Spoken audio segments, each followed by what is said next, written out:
चलिए नमस्कार साथियों, आप सभी का स्वागत है आज की क्लास में। और आज की क्लास में हम लोग डिस्कस करेंगे सेट नंबर 29 टेक्नीशियन का सेट नंबर 29। तो सेट नंबर 29 के क्वेश्चंस को हम लोग देखने की कोशिश करेंगे। पहला सवाल आपका जो 12 नंबर सवाल मैथ्स का था, 12 नंबर सवाल आपका मैथ्स का था और हम लोग देखेंगे, आराम से इसमें देखने की कोशिश करेंगे। तो फटाफट सभी लोग आज की क्लास को शेयर कर देंगे और लाइक भी कर देंगे। तो ये पहला सवाल आपके स्क्रीन पे था, ये पहला सवाल आपके स्क्रीन पे है। यहां पे बोला गया जमीन पर खड़ी एक महिला यहां पे जमीन पे खड़ी है। ठीक है, एक महिला जमीन पे यहां पे खड़ी है और एक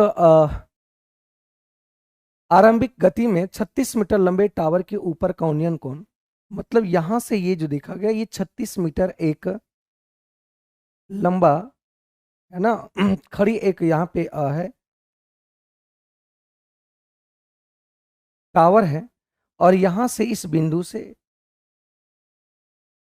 बिंदु ए से इसका जो एंगल है वो उन्नयन कोण बनाया है वो 60 डिग्री। अब ये बोला कि ये इधर खिसकते गया और उससे दूर गया और दूर गया, यहाँ पे बी आया। तो यहाँ पे बोला है कि इसका डिग्री जो बनाया है वो 30 डिग्री बनाया है, 30 डिग्री। तो यही वाला पूछ रहा है दूरी की कितना दूरी है ना। वो बोला कि आरंभिक स्थिति से कितने दूर चली गई। तो आरंभिक स्थिति ये है और यहाँ चल आई, तो इस दूरी को निकालना है कि ये दूरी कितना है। ठीक है, यही दूरी आपको फाइंड आउट करना है। तो एक बात समझिएगा, बहुत आसान है, बहुत आसान है कि ये अगर 60 होगा तो 60 डिग्री के सामने वाली भुजा आपका √3 होता है और इसके बेस वाला रेशियो क्या होता है, 1 होता है। आप जानते होंगे मेरे भाई, आप जानते होंगे कि ये अगर 60 है, अगर ये 60 डिग्री होता है तो इसके सामने वाला भुजा जो रेशियो होगा वो √3 होगा, ये 1 होगा। अगर ये 30 होगा है ना, ये अगर 30 होगा तो इसके सामने वाले छोटी भुजा 1 होगा और ये आपका √3 होगा। और ये अगर 45 होगा तो ये 45 होगा, तो ये 1 और ये 1 होगा। ठीक है, तो यहां से देखने को मिला कि ये √3 और ये 1 है। अगर ये 30 है, 30 है तो ये पूरा नीचे वाला आपका क्या हो जाएगा, √3 हो जाएगा और ये 1 होगा। एक बात बताइए, ये 30 वाला कह रहा है कि ये भुजा आपका ये जो लेंथ है ये 1 है और 60 कह रहा है ये √3 है। तो ये दोनों को बराबर होने के लिए 1 को ही हमको √3 करना पड़ेगा। तो ये √3 किए तो ये आ गया कितना, 3। तो पूरा ओवरऑल 3 आया। तो 3 पूरा पूरे 3 आया तो ये आपका 2 आएगा क्योंकि ये 1 है। ठीक है, तो यहां से एक बात बताइए, √3 यूनिट बराबर दे रखा है आपका 36, √3 यूनिट बराबर दे रखा है 36। निकालना है 2 यूनिट का तो 2 गुना कर देंगे। ये वाला निकालना है तो 2 यूनिट जब पीछे भागा तो ये आरंभिक बिंदु से यहां पहुंची है, तो 2 यूनिट आपके दूरी तक कवर किया गया है। इसी को कंजुगेट मल्टीप्लाई कर देंगे तो यहां देखिए √3 इंटू √3 3, तो ये 12 से कट जाएगा और 12 दूनी 24, √3 इसका आंसर आ गया है ना, मीटर में इसका आंसर आ गया। Option number C is the right answer, option C इसका सही आंसर होगा। ठीक है, ऑप्शन सी इसका सही आंसर होगा। इस बात को आप देख लेंगे मेरे भाई, ऑप्शन नंबर सी। ठीक है है ना, ये आरंभिक बिंदु पर ए पर थी और इससे वापस गया, इससे दूर गया बी के पास, बी से जब इसको देखा तो 30 डिग्री के कोण बनाया। तो आरंभिक बिंदु से कितनी दूरी चली गई, तो आरंभिक बिंदु से 2 यूनिट दूरी चली गई। तो 2 यूनिट का वैल्यू निकाले तो यहां पे आंसर देखने को मिला कितना, 24 √3 देखने को मिला। अगले सवाल की अगर बात करते हैं तो जेरेमी अपने पिता से 26 वर्ष छोटा है ना। जेरेमी जो है अपने फादर से कितना, 26 वर्ष छोटा है। अगर ये एक्स है तो ये x माइनस कितना है, 26 होगा। ये प्रेजेंट की बात किया गया। लेकिन आगे पढ़ो, आगे पढ़ने के बाद पता चला कि वर्तमान से 8 वर्ष बाद उसके पिता की उम्र उसके स्वयं की उम्र के दुगने से 2 वर्ष कम है। मतलब कह रहा है कि 8 वर्ष बाद, 8 वर्ष बाद, तो 8 वर्ष बाद की अगर बात करें तो ये x+8 और ये 8 साल की बात करें तो x-26 है ना। उम्र की दुगने से, स्वयं की उम्र के दुगने से, तो इसके दुगने से 2 कम है क्या, किसका, फादर के 8 साल के बाद का एज। तो यहां से आप क्या निकाल दोगे, x का मान निकाल दोगे। तो 2x, 26 दूनी 52 और 52 ये -52 और माइनस ये आ जाएगा आपका कितना, 54। तो ये इधर आ गया तो -x और माइनस उधर चल गया तो 8 प्लस कितना आ गया, 54। तो यहां से x का मान आ गया कितना 62, x का मान आ गया कितना 62 आ गया। ठीक है, जब ये 62 आ गया तो यहां पूछ क्या रहा है जेरेमी की वर्तमान आयु। तो जेरेमी की वर्तमान आयु की अगर बात करें, है ना,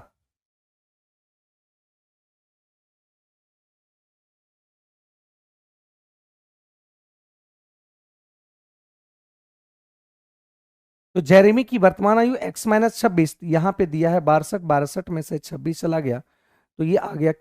एक बार देख लो फिर से। ठीक है, यहां तक क्लियर है? यहां तक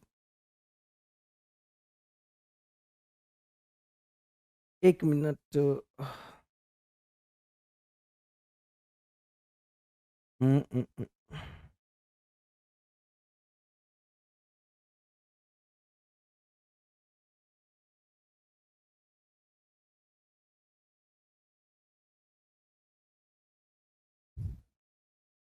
जेरेमी अपने पिता से 26 वर्ष छोटा है। पूछ किसका रहा है? जेरेमी की वर्तमान आयु। रुक जा थोड़ा सा रुक जाना, एक मिनट एक मिनट, छोड़ो यहाँ पे। जेरेमी पूछ रहा है इसलिए जेरेमी को हम एक्स मान लिए, डायरेक्ट एक्स का ही मान निकल जाएगा। एंड फादर का अगर पूछता तो फादर को एक्स मानते, दी एक्स है तो ये एक्स प्लस कितना आ जाएगा 26, क्योंकि ये 26 साल छोटा है तो हम कहेंगे कि ये 26 साल बड़ा है। ठीक है, इसका 8 साल के बाद तो एक्स प्लस 26 और प्लस कितना 8 साल के बाद, और इसका 8 साल के बाद 8, इसके दुगने से 2 कम है। इसका जो 8 साल के बाद एज है, इसके 8 साल के बाद एज के दुगने से 2 कम है किसकी? पिता की एज। तो यहां से हम लोग क्या करेंगे, ये 2x आया और ये 16 आया और 16 आया और ये 2 है, यहां से x प्लस करेंगे तो ये आ गया कितना 34 आ गया। x इधर आएगा तो ये x हो गया, और 16 में से 2 गया यहाँ पे 14, 14 तो जाके घटेगा तो ये आपका 20 आ गया। मतलब x का जो एज आया, x मतलब ये जो आया है ये किसका आया है? जेरेमी का। जेरेमी का वर्तमान एज आया है। जेरेमी की वर्तमान आयु इस कितना है 20 साल।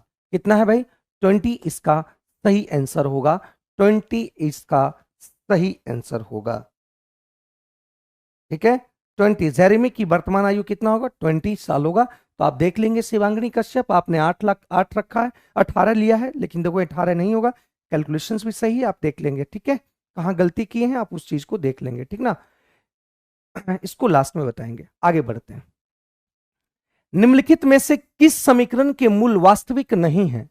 मूल वास्तविक नहीं है, इसका कहने का मतलब मूल वास्तविक नहीं होना चाहते, नहीं होने के लिए बी स्क्वायर माइनस 4ac नहीं होने के लिए मतलब ये 0 से छोटा होना चाहिए। डिस्क्रिमिनेंट जो होना चाहिए वो 0 से छोटा होना चाहिए। तो देखते हैं भाई 0 से छोटा होने के लिए तो कौन सा ऑप्शन आपके मैच करेंगे, इस बात को देखेंगे, चेक करते हैं। इसमें अगर चेक करते हैं तो ये आ गया 4 चौक 16, ये 4 चौक 16 माइनस 4, यहाँ पे कुछ नहीं तो 1 है, 4 4 और a इंटू सी, तो करेंगे तो ये माइनस माइनस प्लस हो जाएगा तो ये आपका 0 से बड़ा हो जाएगा, तो ये इसका नहीं होगा। ठीक है, इसका नहीं होगा।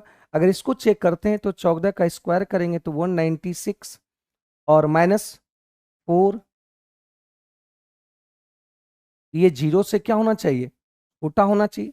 अगर ये 0 से छोटा हो गया, अगर ये 0 से छोटा हो गया तो हम कह सकते हैं, हम कह सकते हैं कि ये जो संख्या होंगे, ये जो संख्या होंगे वो क्या होंगे। तो अगर यहाँ पे करते हैं 9 चक 36 गुना 6 करेंगे तो ये आपका आ गया 216 और ये 196। ये 0 से छोटा है कि नहीं है देख लो, तो ये माइनस में आएगा, ये वैल्यू माइनस में आएगा मतलब ये 0 से छोटा होगा। और जब ये 0 से छोटा होगा तो हम कहेंगे कि इसका मूल जो है, मूल जो है वास्तविक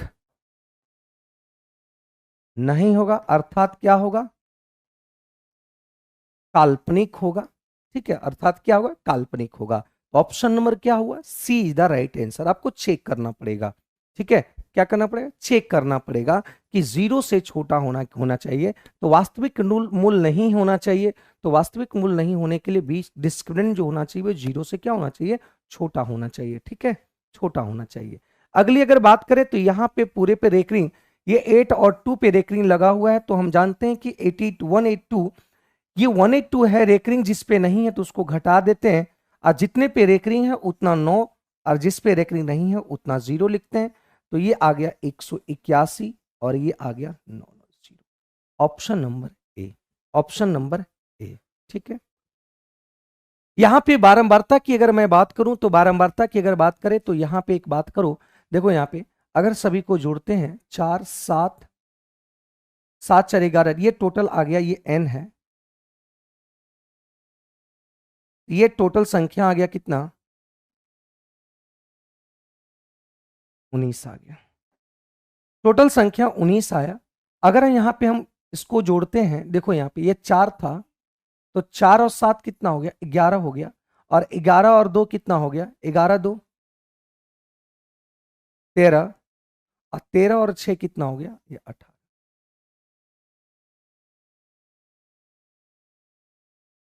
ठीक है, अब एक बात समझिएगा, यहाँ पे एक बात समझिएगा, एक बात समझिए कि यहाँ पे n का जो मान आया है ये आया है इतना।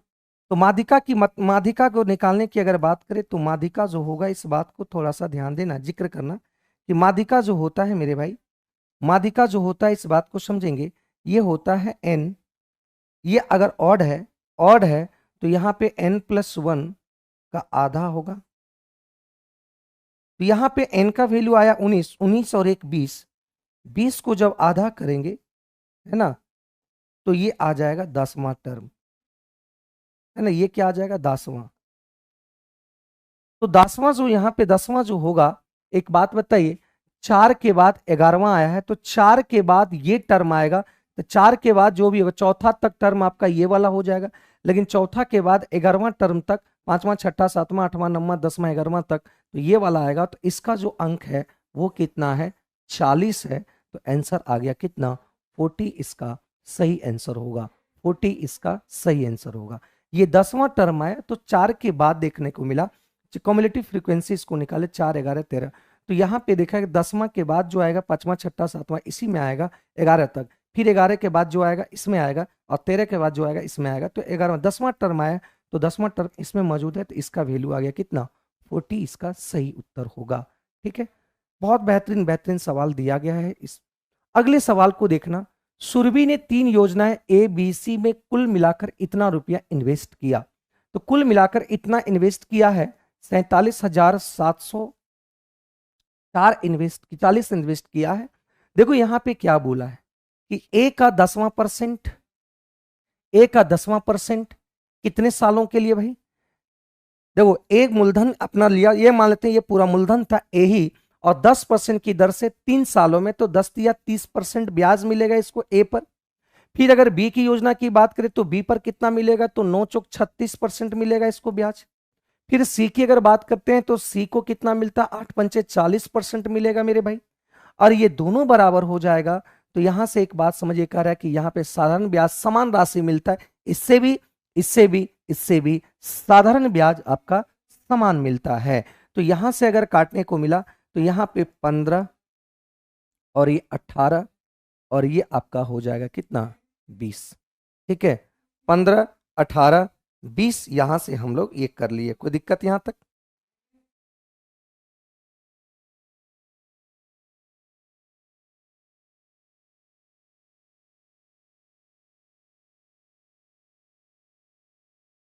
ठीक है, अब यहां देखो, तो यहां से अब देखने को मिला है, तो यहां पे क्या करेंगे, ए का रेशियो निकालना है और बी का रेशियो निकालना है और सी का रेशियो। ए और बी का रेशियो कैसे निकलता है मेरे भाई, इस बात को ध्यान रखना। अगर ए को निकालना है, जब इस तरीके से मल्टीप्लाई में और बराबर के चिन्ह में दिया होता है, तो ए का निकालना है, ए को छोड़ देना है, बी का गुणांक और सी के गुणांक को मल्टीप्लाई कर देना है, तो 18 गुना 20 लिख दिए, यहाँ पे कट जाएगा बाद। फिर इसको बी को निकालना है, तो बी को इग्नोर करेंगे और ए और सी का जो मल्टीप्लाई है 20 × 15 इसका रेशियो हो जाएगा। अगर सी का निकालना है, अगर ये बराबर के चिन्ह में सिंबल में दिया हुआ है तो, और गुणांक में है तो सी को निकालना है, तो 18 गुना कितना करेंगे, 15 करेंगे। तो यहां से देखिए 5 से काटेंगे 5 दिया, 5 से काटेंगे 5 दिया, और ये 4, देखिए 3 से काटें 3 इकाई, 3 इकाई, 3 छक 18। ठीक है, देखिए यहां से कटेगा, यहां से कटेगा 2 से 3 दूनी 10 दूनी, और ये कटेगा 9, यहां आ गया 9 रेशियो, और यहां आ गया 10 और यहां आ गया कितना 12। तो यहां से देखने को मिला कि ये जो एबीसी को हम क्या माने हुए हैं, एबीसी को मूलधन माने हुए, और मूलधन का यहाँ पे रेशियो देखा गया 12 10 9 आया। तो 12 10 आपका हो जाएगा 22 और 22 और 9 हो जाएगा कितना 31। और यही 31 यूनिट बराबर दे रखा है कितना, यही 31 यूनिट बराबर दे रखा है कितना 47,000, इतना दे रखा है। तो निकालना किसको है मेरे भाई, निकालना किसको है, इस चीजों को देखना, निकालना किसको है। तो निकालना है आपको, कह रहा है कि योजना सी और योजना ए में निवेश की गई राशि का अंतर निकालना है। तो सी में 9 है और ए में आपका इतना है, तो ये दोनों का अंतर निकालना है। तो यहाँ पे 3 गुना कर देंगे, तो 3 गुना करेंगे तो यहाँ पे आंसर आ जाएगा। तो आप इसको सॉल्व कर लेना मेरे भाई। तो ये सॉल्व करने के बाद जो आंसर आएगा उसमें आप देख लेना, तो ये आंसर आएगा तो आप सॉल्व कर लेंगे इसको, ठीक है। ये सॉल्व करने का आपका काम है, आप इसको सॉल्व कर लेंगे, ठीक ना। आगे बढ़ते हैं अगले सवाल पे, और अगले सवाल को हम लोग देखने की कोशिश करते हैं, ठीक है। चलिए, यहां पे बोला है धातु का एक आयताकार चादर है, धातु का एक आयताकार चादर था जो दिया हुआ है ये 28 और ये दिया हुआ है 16। क्या किया गया है, यहां इस बात को आयाम वाली है, मतलब ये भुजा वाली, क्या किया गया इस बात को सुनना, इसके हर कोने पर एक वर्ग प्रकार इस प्रकार काटा गया है कि एक खुला बॉक्स बनाया जा सके, है ना, काटा। यदि वर्ग की लंबाई 3 मीटर है, मतलब क्या किया गया है, यहां से 3 और यहां से 3 इस तरीके से आपको क्या किया, कट कर दिया गया है। फिर इसी तरीके से यहां पे कट किया गया है, इसी तरीके से यहां पे कट किया गया है, और इसी तरीके से यहां पे कट किया गया है। अब ये कट करने के बाद क्या किया, कट करने के बाद क्या किया, ये कट हो गया, है ना, ये कट हो गया। अब कट करने के बाद इसको क्या किया है देख लो, ये कट हो गया,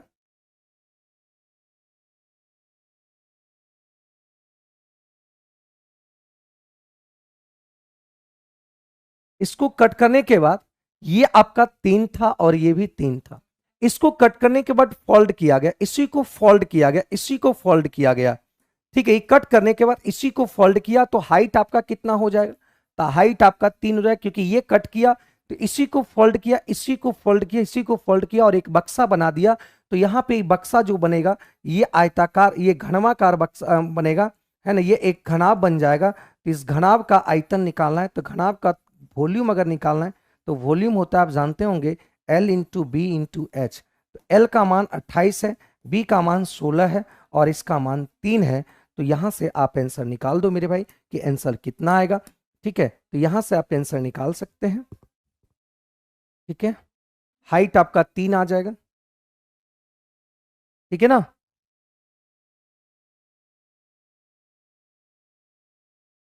एक मिनट यहाँ पे, एक मिनट कम हो जाएगा, चौड़ाई इसका हो जाएगा कितना, और इधर से भी फोल्ड होगा, सॉरी सॉरी सॉरी, इधर से भी ये फोल्ड होगा। तो यहाँ पे एक बात समझिए, ये टोटल लेंथ यहां से यहां पे 16 था, लेकिन यहां से ही फोल्ड हुआ, कट गया, तो यहीं पे यही लेंथ आपका बनेगा, तो यही लेंथ।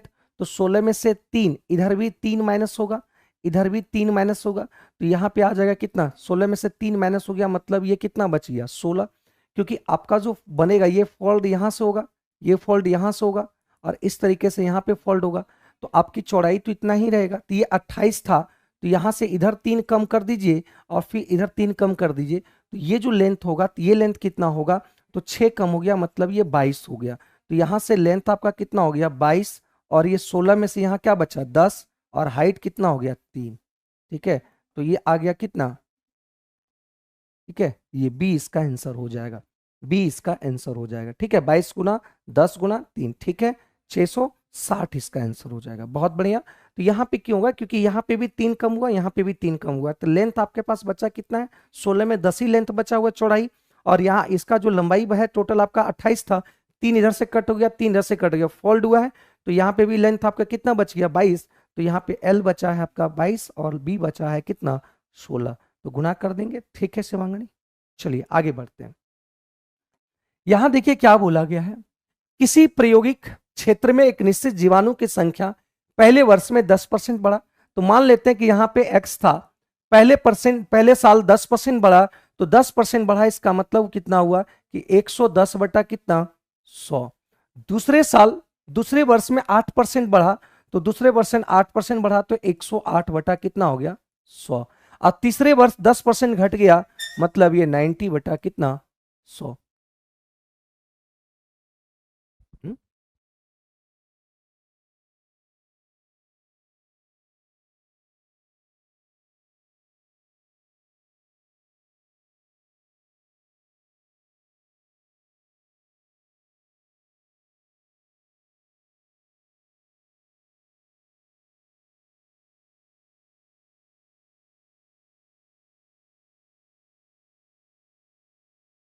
तो पहले साल बढ़ा, दूसरे साल भी बढ़ा, तीसरे साल घट गया, तो उस प्रयोग क्षेत्र में जीवाणु की संख्या अब इतना रह जाता है वर्तमान में 21,384 रह जाता है। ठीक है, तो यहां से जीरो कट गया। ठीक है मेरे भाई, तो जीरो से जीरो कट गया। ठीक है, और ये कट गया आपका 198 में, और ये कट गया आपका 9 से, 9 दुनिया 18, 9 दुनिया 18, और ये कट गया आपका कितना 2 बार में। एक्स का जो मान आएगा, एक्स का मान आएगा 2 पर कितना 2020 कितना 40। आंसर आ गया, मतलब option number A, option number ए। ठीक है, ऑप्शन नंबर ए शिवांगी कश्यप का आ रहा है। ठीक है, बहुत बढ़िया। यहां बोला गया है दो संख्या एक्स और वाई, दो संख्या एक्स और वाई, दो संख्या एक्स और वाई जेड का क्रमशः, जेड का, तो जेड का अगर 18%, ये 100 है, तो जेड का 18% कितना होगा 18, और 30% क्रमशः कहने का मतलब हुआ एक्स वाई, 30%, इसका 30% है, तो ये 30 हो गया। तो एक बात बताइए, तो संख्या वाई, संख्या वाई संख्या एक्स की कितनी प्रतिशत है? कंपेरिजन किससे किया है? एक्स से किया है, तो एक्स 18, कौन कंपेरिजन हो रहा है? वाई कंपेरिजन हो रहा है, तो ये ऊपर, तो ये आंसर आ गया इस तरीके। ठीक है, तो ये लगभग लगभग आंसर आएगा, इसको काट दो, 6 पंचे 30, 6 तिया 18, तो 500 बटा 3%। तो लगभग यहां पूछ रहा है, देखिए निकटतम पूर्णांक मान शुद्ध पूछ रहा है, तो लगभग आपका आंसर आ जाएगा। इसका कटेगा 166.66% से कटेगा, लेकिन लगभग पूछा है तो ये आंसर आ जाएगा। ठीक है, तो चलिए आगे बढ़ते हैं अगले सवाल पे। इस सवाल को देखो, यहां पे बोला गया तीन साझेदार एबीसी, तीन साझेदार एबीसी है, इतना रुपया इसमें आपस में इस प्रकार बांटने को है, मतलब एबीसी में 22,000, 2,21,000, 2,21,000 को बांटना है एबीसी में। कर यदि एबीसी को प्राप्त धनराशि में से, है ना, 2,000, 3,000, 4,000 निकाल दिया जाता है, तो 2,000, 3,000, 4,000 कितना हुआ 9,000 हुआ। तो 9,000 जब निकाल लिया, तो इसमें बचा कितना मेरे भाई?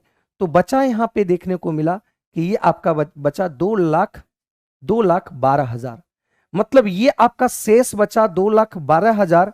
अब इसी को डिस्ट्रीब्यूशन किया है, इसी को डिस्ट्रीब्यूशन किया है मेरे भाई 11, 18, 24 में, किसमें? इसी को डिस्ट्रीब्यूशन किया, निकालने के बाद इसको डिस्ट्रीब्यूशन किया है, और डिस्ट्रीब्यूशन जब किया है तो इसको देखा गया कि इसका अनुपात इतना था डिस्ट्रीब्यूशन करने के बाद। तो यहां पे अगर इसको जोड़ने की अगर बात किया जाए, तो सभी को अगर जोड़ दिया जाए तो ये आ जाता है आपका 8 4 12 1 13, और ये 53, और यही 53 जो होंगे तो ये आपके इतना के यूनिट के बराबर होंगे। क्योंकि 53 जो है ये क्या है, इतना निकालने के बाद जो बचा उसी को धन को बांटा है, तो ये 53 यूनिट बराबर इतना आ जाएगा। निकालना किसको है? बी ने कितनी धनराशि प्राप्त किया है? तो बी ने आपका 18 धनराशि प्राप्त किया है। ठीक है, 18 धनराशि प्राप्त किया है। इस तरीके से आप सॉरी 18 आया है, लेकिन बी का हिस्सा कितना निकाला गया था? तो बी का हिस्सा 3,000 निकाला गया था, 3,000 निकाल लिया तो बी का हिस्सा और भी तो होगा, तो ये 3,000 ऐड हो जाएगा, ये 3,000 ऐड हो जाएगा। तो यहां से आप सॉल्यूशंस करेंगे तो 53 से ये कट गया कितना बार में? 4 बार में।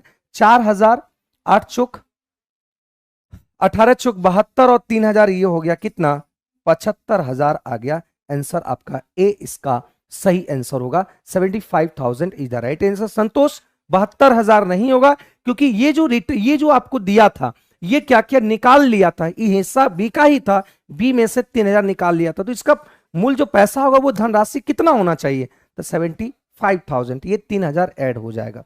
अगर ए का पूछता तो 11 गुना करते, लेकिन इसके साथ कितना जोड़ते, तो 2,000 जोड़ते, तो ये आंसर आ जाता मेरे भाई, ये आंसर आ जाता। ये सिंपल सी बात है कि कक्षा में 2 बैग ए और बी है, बैच ए में दो बैच है, बैच ए और बी में। तो ए में आपका 44 छात्र है, तो 44 छात्र है, और बी में कितना 56 छात्र है।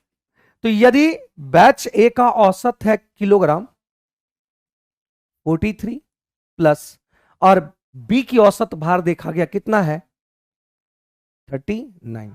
अगर जब यहां पे एवरेज निकालना है तो संख्या 44 और ये 100 आ गया, ठीक है, संख्या 44 और कितना आ गया, इतना आ गया, ठीक है मेरे भाई।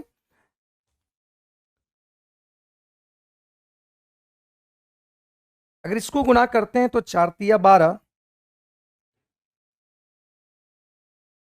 4 तिया 12, 4 तिया 12 1 13, 4 चौक 16 और 4 चौक 16 1 76, तो ये आ गया 892 प्लस, है ना, 892 प्लस। अगर ये 56 को 4 से गुना कर दिया जाता है तो 24,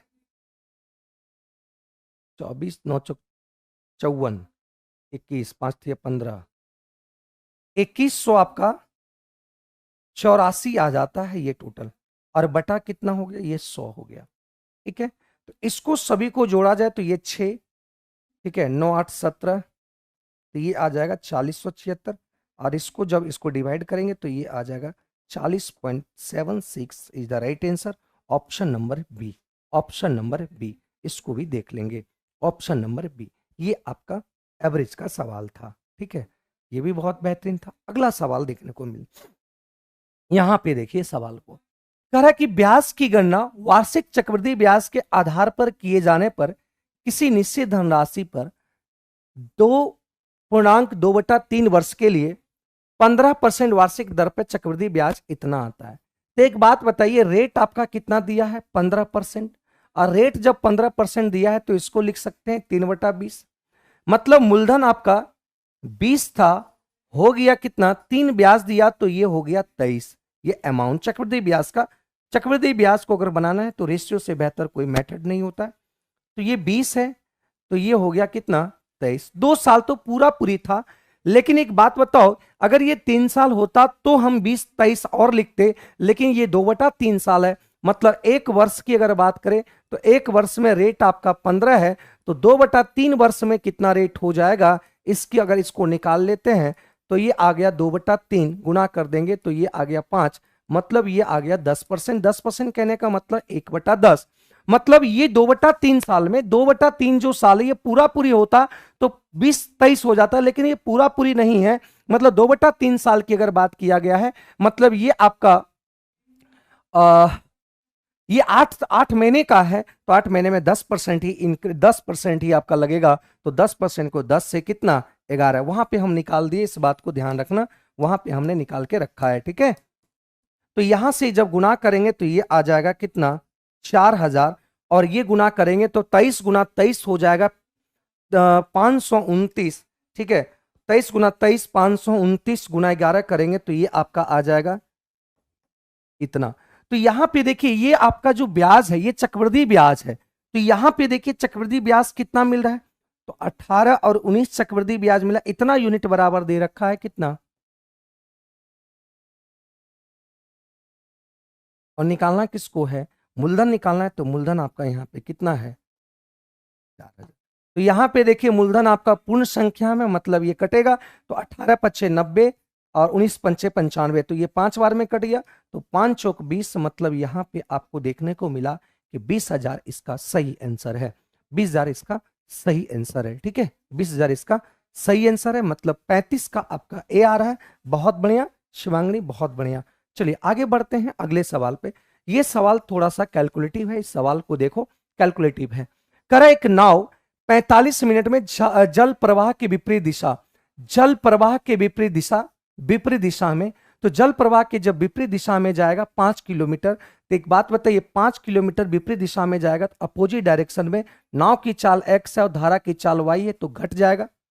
फिर जल प्रवाह के दिशा में 7.5 किलोमीटर मतलब 7.5 किलोमीटर अगर चलेगा दिशा में तो ये जुट जाएगा और समय लेगा कितना 45 मिनट। 45 के कहने का मतलब 15 तिया 45 और 15 चौका 60, ये घंटा में आ गया, क्योंकि 45 बटा अगर 60 इसको घंटा में चेंज करें 60 से डिवाइड करेंगे तो ये 3/4 आ जाएगा। ठीक है,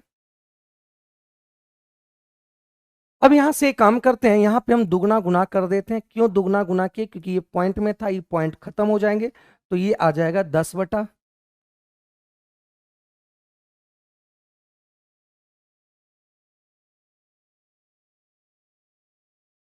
छोड़िए नहीं गुना करेंगे,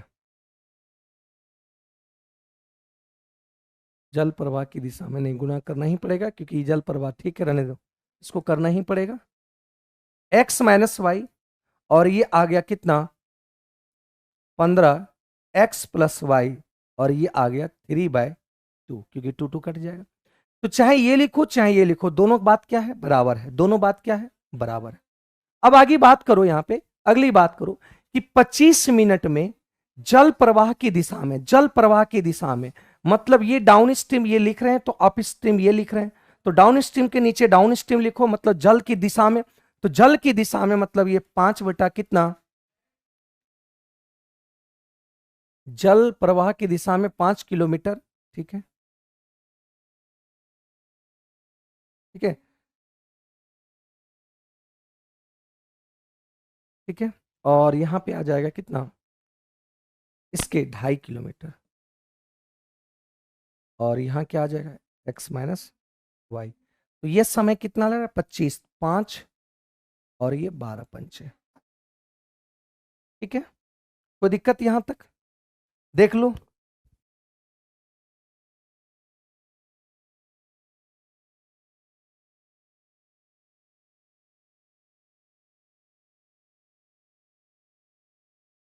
ठीक है। अब देखो यहां से अब क्या कर सकते हैं, हमको चाहिए देखिए जल प्रवाह के विपरीत दिशा में 12 किलोमीटर, तो ये 12 किलोमीटर x माइनस वाई, अगर x माइनस वाई का मान निकल जाता है तो हम x माई का मान यहां रख देंगे, तो आंसर आपके मिनट में आ जाएगा या घंटा में जो भी आएगा आ जाएगा। तो हम लोग क्या करते हैं यहाँ पे, हमको निकालना है तो ये वाला हम लोग क्या करते हैं, इसको 3 से गुना करते हैं। देखिए पे इसको अगर हम 3 से गुना करते हैं, ये भी 3 से गुना होगा, ये भी 3 से गुना होगा, तो यहां पे देखिए 5 तिया 15, 5 तिया 15, ये कट जाएगा ये घट जाएगा। एक मिनट काटना है,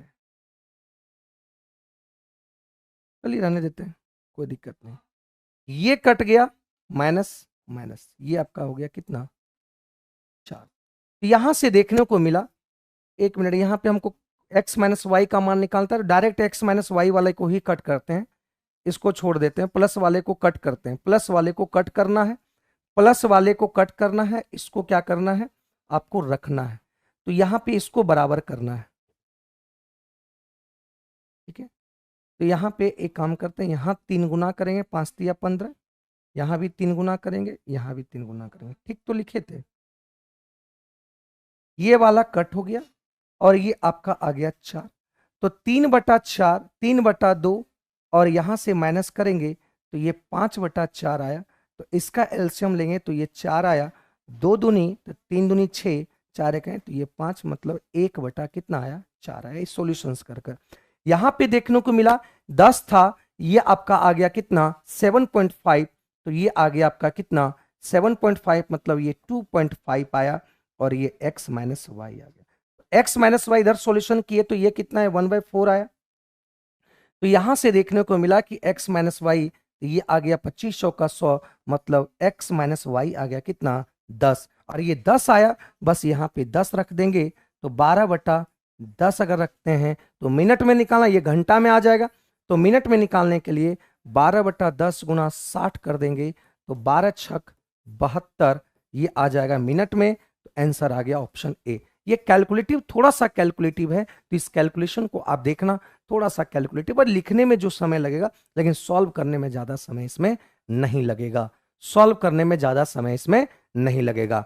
देखो यहां पे कह रहा है कुल बेचा गया कितना, 50,000। ये इस टाइप के क्वेश्चंस में पूरा देखने की कोई जरूरत नहीं है। ये 50,000 जो है ये पूरा बेचा गया, मतलब ये पूरा कहने का मतलब ये पूरा गोला, मतलब ये 100%। तो ये 100% यूनिट बराबर इतना। तो निकालना किसको है, देखो अनार और बेर, अनार और बेरी। तो अनार कहां पे है, अनार इतना परसेंट है तो 21.07%, और बेरी कितना है 8.11%। तो इसको घटा देंगे तो ये 6, और यहां से घटाएंगे तो ये 9, और ये आपका आ गया कितना 10, 2 और ये 22। मतलब आपको निकालना है 22.96% का वैल्यू निकालना है। तो ये आपका कट गया, और ये 12 पंचे 60, तो 11। तो देख लेना है कितना आ जाएगा, मल्टीप्लाई करके आप बता देना मेरे भाई, 11,000, क्योंकि ये 5 दूनी 10, 12 में थी 22 पंचे 110, 110 से थोड़ा सा ज्यादा, तो एक ही ऑप्शन बी होंगे। तो ये आंसर आ जाएगा, ठीक है। मतलब यहां देखिए 12 पंचे 22 पंचे 110, मतलब 0.96 है, थोड़ा सा 110 से 110 से ज्यादा, तो यहाँ 110 से ज्यादा, मतलब ये आंसर एक ही ऑप्शन से 110 से ज्यादा, तो ये आंसर आ जाएगा, ठीक है। तो ये इसका आंसर आ गया, ठीक है मेरे भाई। तो इसमें ज्यादा समय लगने की बात नहीं है। अब देखो यहां पे n+18 व्यक्ति, तो n+18 व्यक्ति जिसमें से प्रत्येक हर दिन इतना घंटा काम करते हैं और 20 दिन प्रतिदिन काम करते हैं, तो वो 48% काम पूरा हुआ। 48% काम को पूरा किया, लेकिन फिर बोला कि अब यहां पे व्यक्ति क्या हुआ, n+12, यदि उनमें प्रत्येक हर दिन 6.5 काम करके 30 दिनों में 30 दिनों में ये, तो ये 48% काम किया, तो जो बचा हुआ काम है ये करेगा। तो शेष काम, क्योंकि यहां देखो क्या बोला गया है, शेष कार्य को, तो शेष कार्य मतलब 100% मानते हैं, तो 100% मानते हैं, तो ये 56 हो गया। तो यहां से n का वैल्यू आप निकाल लो, तो पॉइंट हटेगा, तो ये भी पॉइंट हटेगा, ठीक है। 0 से 0 कट गया, ठीक है। तो ये आपका 25 या 75, एक मिनट, 15 पचे 75, तो ये 13 पचे 3 से ये कटेगा, तो 3 से कटेगा ये कितने बार में, 5 बार में, ठीक है। तो यहां 5 और यहां 13, ठीक है। तो यहां से 8 से काटेंगे तो ये 8 छक 48, ये काटेंगे तो 8 सती कितना 56, ठीक है। तो यहां से एक बात समझो, एक बात समझो, इसको गुना करेंगे, यहां से एक और देखिए 2 है, तो ये आपको 3 कट गया, और कुछ कटेगा,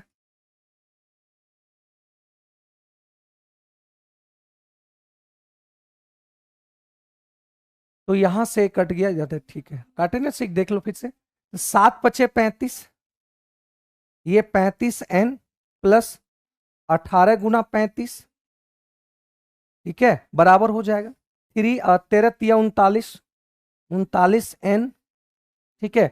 39n, तो 39 गुना यहाँ पे क्या करेंगे 12 आ गया, तो ये आपका ये इधर आएगा, तो माइनस आपका आ जाएगा कितना 4n, और ये आपका करेंगे 18 × 35 करेंगे, तो यहाँ पे देख लो गुना कर लो। तो यहाँ पे अगर उधर ले जाते हैं तो देख लो, पहले इसको गुना करो, 12 नंबर टोटल से 108, मतलब 108, 12 तिया 36, 36 और 10 हो जाएगा कितना 46, और ये उधर जाएगा 18 पच्चे 90, 9, 18 तिया 54, 54 और 9, तो ये 63 आ जाएगा, ठीक है। तो यहाँ पे 4n, 10 में से 8 गया 2, और यहाँ पे बचा है 12, 12 में से 6 गया ये 6, 4 से तो कटेगा नहीं, कहीं पे कैलकुलेशंस मिस्टेक हुआ है क्या, बता दो।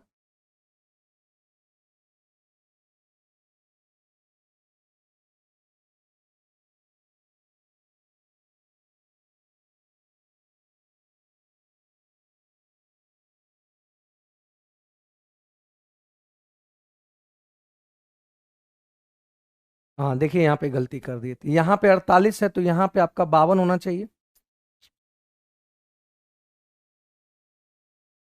गलती वहां कर दी है। तो यहाँ पे देखो n+18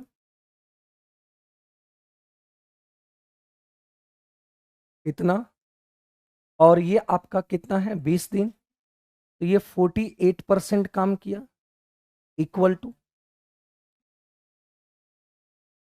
अब यहाँ पे n प्लस कितना आया 12 यहाँ पे, और इंटू कितना 6.5 इंटू कितना 30 दिन बटा कितना, ये 48 था तो यहाँ 52 होना चाहिए, दोनों मिलकर 100% होना चाहिए, लेकिन यहाँ पे हम 56 लिख दिए, तो इसी वजह से कैलकुलेशन गलत हो गया था। पॉइंट हटाएंगे, पॉइंट हटाएंगे, ठीक है। तो ये देखो 0 से कट गया 0, 13 चौका 52 और 13 पचे 65, देखो 5 तिया 15, 15 पचे 75, ठीक है। यहाँ तक ये 5 तिया 15, 15 पचे 75, ठीक है, और ये कट जाएगा आपका 12 चौक 48, ठीक है। तो यहां पे देखिए 5n और 18 पचे 90, और ये कट गया आपका 6 बार में, इक्वल टू 6n और 12 छक 72, यहां पे आ गया n और ये उधर चल गया तो ये आ गया कितना 15, n बराबर आ गया कितना 15, n बराबर कितना आ गया 15 छक 72 18, n बराबर आ गया 18, ऑप्शन नंबर डी कैलकुलेटिव था, ऑप्शन नंबर डी इसका सही उत्तर आ गया, ऑप्शन नंबर डी, ठीक है। ऑप्शन नंबर डी इसका सही आंसर है। हम लोग क्या गलती किए थे, यहाँ 48 था तो यहाँ 56 लिख दिए, जो कि 100% नहीं होता, तो यहाँ पे दिक्कत आ गया था, तो यहाँ पे कैलकुलेशन गलत हो गया था, ठीक है। अब एक बात बताइए, एक शंक्वाकार तंबू की त्रिज्या 7 सेंटीमीटर है, ऊर्ध्वाधर आपका ऊंचाई 24 सेंटीमीटर है, तो यहाँ पे बोला गया कि एक शंक्वाकार ये दिया हुआ था, ये दिया था, इसकी हाइट बोला गया है, ये ऊंचाई आपका 24 है और हाइट आपका 7, त्रिज्या 7 है। तो यहां बोला गया है कि इसमें चावल के कितने बोरे खाली किया जा सकते हैं यदि प्रत्येक बोरे की चावल घेरा गया है कितना 2 मीटर क्यूब, चावल प्रत्येक चावल में जो चावल आटा हुआ है वो घेरता कितना है 2 मीटर क्यूब घेरता है। इसका मतलब क्या हुआ, इसका आयतन 1/3 22/7 आर क्यूब इंटू 24। अब यहाँ पे बोरा इस पे खाली करते गया करते करते गया करते गया, तो इतना कितना बोरा खाली कर सकते हैं जो कि ये पूरे तंबू को क्या कर सके, कवर कर सके, पूरे तंबू इसको कवर कर सके। तो ये आपका उधर वॉल्यूम कितना है 2, एक बोरा खाली करेगा तो इतना मीटर को कवर करेगा, 2 मीटर क्यूब को कवर करेगा, तो इस तरह से कितना बोरा कवर करेगा, तो कितना बोरा खाली करेंगे तो n बोरा का कवर खाली करेंगे। तो यहाँ से 7 से 7 कट गया और ये कट गया 8 और ये कट गया आपका 4 बार में, ठीक है। 7 से 7 कट गया, 3 से 8 कट गया, ये काट दो 11 से, ठीक है। तो यहाँ पे 8 सती 56, तो ये आ गया इतना आंसर हो गया n, n बराबर कितना हो गया, तो इतना आंसर आ गया option number A, option number ए, ठीक है। क्लियर है यहां तक। यहां पे देखिए क्या कर सकते हैं, इसको दो भागों में तोड़ सकते हैं, यहां पे देखो दो भागों में तोड़ सकते हैं, एक तोड़ सकते हैं x³ प्लस 1/x³, और एक तोड़ सकते हैं x³ माइनस 1/x³, ठीक है। तो यहां पे जो वैल्यू दिया हुआ है मेरे भाई, यहां पे वैल्यू दिया है x प्लस 1/x 2√2, तो यहां से x³ का मान जो निकलेगा तो वो तो आप निकाल दोगे, क्या करोगे वैल्यू का क्यूब करेंगे, क्यूब आ गया, देखो यहाँ प्लस में और क्यूब निकालना है तो वैल्यू का क्यूब, और प्लस में तो यहाँ पे 3 गुना वैल्यू घटा देंगे, ठीक है। तो यहाँ पे आ जाएगा आपका 2 गुना 2 गुना 2 8, 8 दूनी 16, तो ये आ जाएगा 16√2 और ये आ जाएगा 6√2, मतलब ये 10√2। जब यहां से अगर बात करें यहाँ पे माइनस में निकालना है, तो ये वैल्यू अगर निगेटिव निकालना है, तो निगेटिव निकालना है तो ये भी वैल्यू आपका निगेटिव होना चाहिए, ये आपका निगेटिव होना चाहिए। तो एक बात याद रखना मेरे भाई, एक बात याद रखना कि अगर अगर x प्लस 1/x अगर k दिया है और माइनस में निकालना होता है तो k³ माइनस सॉरी माइनस निकालना है तो ये k का स्क्वायर और ये -4 करेंगे, ठीक है। अगर ये बात करना कि अगर ये यहाँ पे x minus 1/x equal to k दिया हुआ है, अगर प्लस में निकालना है इसको तो यहाँ पे क्या करेंगे k² प्लस 4 कर देंगे और रूट लगा देंगे, तो ये आ जाएगा। तो यहाँ पे भी हम लोग वही काम करेंगे, ये वैल्यू दिया हुआ है 2√2 का होल स्क्वायर और माइनस में निकालना है तो -4 और पूरे पर रूट निकाल देंगे तो यहां पे आ जाएगा कितना, 2 दूनी 4, 4 और 4 दूनी 8, 2 4 हो जाएगा तो 4 दूनी 8, 8 में से 4 गया तो ये आ गया x माइनस 1/x का वैल्यू कितना आ गया, x माइनस 1/x का वैल्यू कितना आ गया, 2 आ गया। ठीक है, जब 2 आया तो यहां से देखिए x minus 1/x x Q वाला निकाल लेते हैं माइनस वाला, तो 2 का क्यू इंटू 3 इंटू 2 करेंगे तो ये 8 में से, तो ये अभी आ गया 2। मतलब क्यू वाला का अगर वैल्यू निकालें तो ये आ गया इतना 10√2, और यहां पे क्यू वाला निकाले माइनस वाला में तो ये आ गया 2, तो 10 दूना 20√2, मतलब ऑप्शन नंबर 20√2।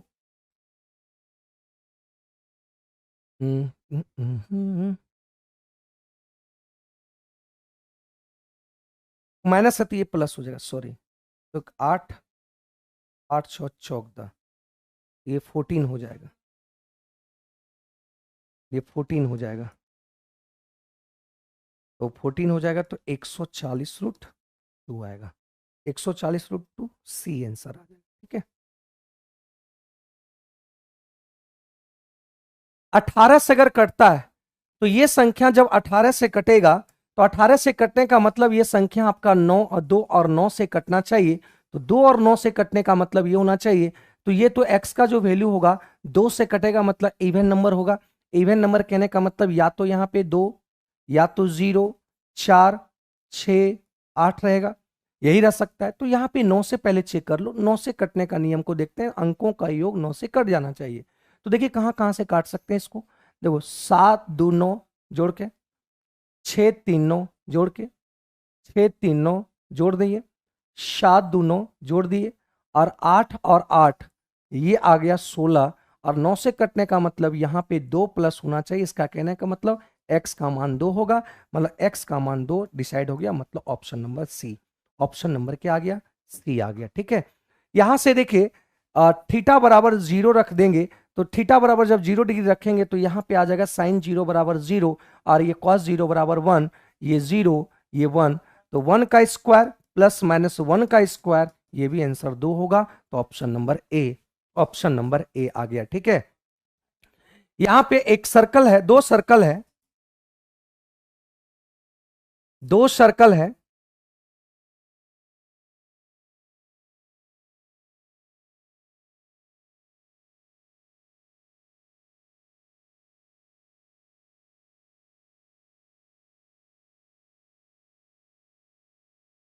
ठीक है, दो सर्कल है इस तरीके से,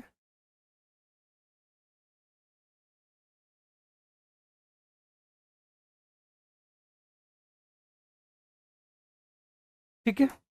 अब ये दो सर्कल दिया हुआ है, अब दो सर्कल दिया हुआ है, तो यहां कह रहा है कि समान त्रिज्या है, त्रिज्या जो है यहां से मान लीजिए आपका ये है त्रिज्या, यहां से और यहां से समान है, मतलब ये 6 और ये 6। अब यहां बोला गया P और Q जो है तो एक दूसरे को क्या कर रहा है, प्रतिच्छेद कर रहा है, एक दूसरे को प्रतिच्छेद कर रहा है। ठीक है, PQ10, एक बात समझिए, यहां सेंटर से जब इसकी जीवा पर खींचा जाएगा तो ये आपका लंब होता है, और दो बराबर भाग में बांटेंगे, जीवा को दो बराबर भाग में बांटेगा, ये 5 हो जाएगा, तो ये 5 हो जाएगा। एक बात बताइए, ये 6 ये 5, तो ये वाला आपका जो वैल्यू होगा यहां से यहां तक की जो दूरी होगी तो ये कितना होगा, तो ये आपका 6 छक 36, 5 पचे 25, तो ये आपका 11 होगा, और ये भी आपका कितना होगा, ये भी √11 होगा।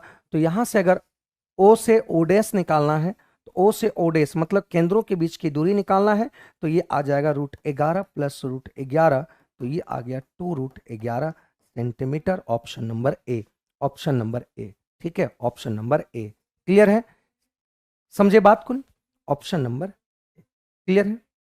आगे बढ़ते हैं, यहां बोला गया है कि ए जो है अनुक्रमानुपाती है किसका, B+18 का।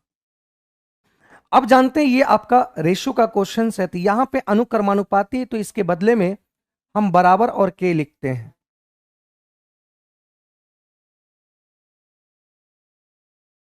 और के की अगर बात करें तो ये आ जाएगा A B1+18, तो यहां पे A1 B1 ले सकते हैं, फिर A2 B2 ले सकते हैं। ठीक है, तो ये आप, क्योंकि यहाँ पे कांस्टेंट है, इस तरह से वैल्यू आपका बहुत सारे वैल्यू हो सकते हैं, ए बी प्लस बी, ए का वैल्यू 2 लेंगे तो इस तरह से बहुत सारे वैल्यू हो सकते हैं, और इसलिए कांस्टेंट जो के है, के बराबर हम 2 बार ले सकते हैं। तो यहाँ पे देखिए क्या कह रहा है, यहाँ पे बोल रहा है कि अगर बी 36 रखें, तो बी अगर 36 रखते हैं तो यहाँ पे बी 36 रखते हैं, 36 और 18 हो जाएगा कितना, 54। तो A1 का मान वहां क्या रखें, उसी टाइम ए का मान क्या रखेंगे, 108। फिर बोला गया है ए का मान ज्ञात करना है, तो A2 के बदले ए रख लेते हैं, बी जब कह रहा है 68 है, तो 68 और 18, 8 8 16, और यहां पे 6 1 7 1 8 6 1 7, ठीक है। तो ये कट जाएगा आपका 2 बार में, ए का मान आ जाएगा 8 दूनी 8 6 दूनी 12 और 8 दूनी 16, एक है ना। ऑप्शन नंबर क्या आ जाएगा, ए का मान ये आ जाएगा, ठीक है, देख लेना।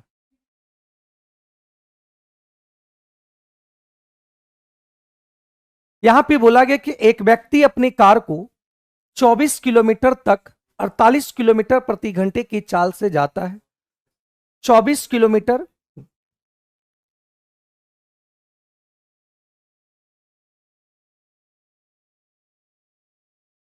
कह रहा है कि यहां पे 24 किलोमीटर गया और ये 48 किलोमीटर प्रति घंटे की रफ्तार से गया। फिर अगले बोला गया है कि अगला जो चला है वो 80 किलोमीटर चला है और समय लिया है कितना, 1.5 आवर। तो ये दूरी निकाल लो। तो ये दूरी तो हम जानते हैं कि ये दूरी आपका 24 है, तो ये दूरी निकाल लो। तो ये दूरी निकालेंगे तो यहां से क्या करेंगे, इसमें गुणा करेंगे, 15 गुना 8 12 120, ये 120 किलोमीटर हुआ। तो एवरेज स्पीड की अगर बात करें तो एवरेज स्पीड होता है टोटल टाइम और टोटल डिस्टेंस और ये टोटल टाइम। तो टोटल डिस्टेंस की अगर बात करें तो 120 और 24, तो ये आ गया 144। टोटल टाइम की अगर बात करें तो ये टाइम आपका समय कितना लगेगा, हाफ 0.5 आवर, और यहां समय लिया 1.5, तो 1.5 प्लस 0.5 करेंगे तो ये 144, और यहां पे आ गया 2, तो ये आ गया 72 kilometre per hour. Average speed निकाल लें तो ये आंसर आ गया 72। ठीक है शिवांगनी, ठीक है, आप लोग का आंसर आ गया है, बहुत बढ़िया, ठीक है ना। चलिए आपका नंबर सवाल है 71।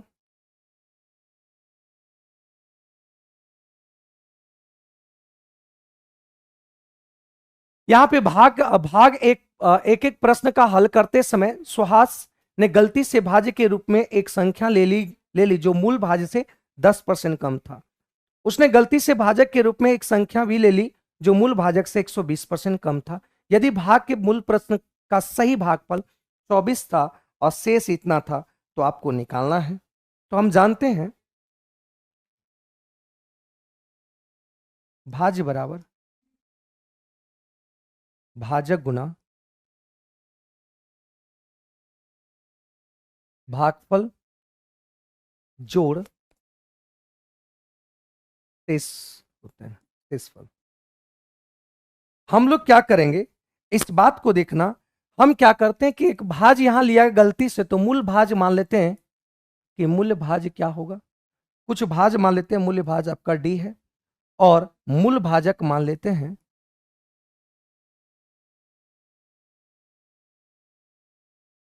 एक्स मान लिए, मूल भाजक एक्स मान लिए, ठीक है, मूल भाजक क्या मान लिए, एक्स मान लिए। अब यहां पे देखा गया, अगर यहां से देखने को मिला कि पहला अगर लेते हैं कि यहां पे बोला यदि भाग के मूल प्रश्न का सही भागफल 24 था, इसका कहने का मतलब क्या हुआ कि ये अगर डी है तो भाजक आपका कितना है, एक्स माने हैं, भागफल क्या बोला गया 24 था, और शेषफल कितना बोला 0, मतलब डी बराबर कितना हो जाएगा 24x हो जाएगा। ये आपका सही वाला था, ये वाला टर्म जो बोला है सही वाला, मूल प्रश्न से सही भागफल, मूल जो था मूल वाले से आपका ये आ गया इतना। लेकिन गलती से क्या किया, तो गलती से क्या किया इस बात को देखना है मेरे भाई, गलती से ये किया क्या बताओ। तो यहां पे निकालना क्या है, भागफल कितना होगा। तो गलती से ये देखने को मिला कि अब क्या किया है कि डी को क्या किया 10% कम कर दिया, इसको कम किया है, तो डी जो है वे 90% हो जाएगा डी। और यहां पे देखने को मिला कि x को क्या किया है, मतलब ये मूल भाजक को क्या किया, 20% कम कर दिया, मतलब x को कम कर दिया है कितना, 80%। ठीक है, 80% भाग को अगर कम कर दिया है तो यहां पे कुछ भागफल रहा होगा, तो उस भाग मान लेते यही भागफल ही मान लेते, कुछ भागफल गुना रहा होगा, ठीक, और जीरो शेषफल आया होगा। चलिए देखते हैं, इसको सॉल्व करते हैं। तो यहां से क्या करते हैं, 100 से 100 कट गया, ये से ये कट गया, तो यहां आ गया 9d, और ये आ गया 8x, और इनटू क्या आ गया, तो देखो एक काम करते हैं, d का वैल्यू यहां कितना आ गया, 24x, d का वैल्यू कितना आ गया 24, 9 इंटू 24x, और यहां 8x इंटू, क्योंकि सेसफल जीरो था यहां पे बोला गया, ठीक है, सेसफल क्या बोला गया, जीरो था। यहां से हम लोग क्या करें, x से x कैंसिल हो गया, 8 दिया 24, तो ये आ गया कितना,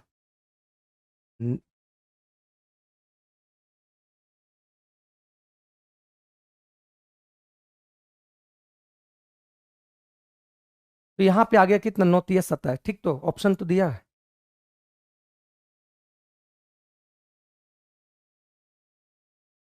ये आपका 27 आंसर आ गया, 27, ये आंसर यहां तक आ गया। क्लियर है, तो यहां तक ये क्वेश्चंस आपके थे, कंप्लीट हो गए। ये आपका टेक्नीशियन के क्वेश्चन थे, लगभग आपके 25-26 सवाल रहते हैं टेक्नीशियन में, तो ये सारे सवाल आपके कंप्लीट हो गए। ठीक है, सभी बच्चों को गुड इवनिंग। आ जाइए, हम लोग रीजनिंग के डिस्कशन को स्टार्ट कर रहे हैं। आइए बाबू, देखिए पहला क्वेश्चन जो है ना वो डाइस से दिया गया है। तो एक ही डाइस को कितनी बार घुमाया है, तो एक ही डाइस को 2 बार घुमाया है।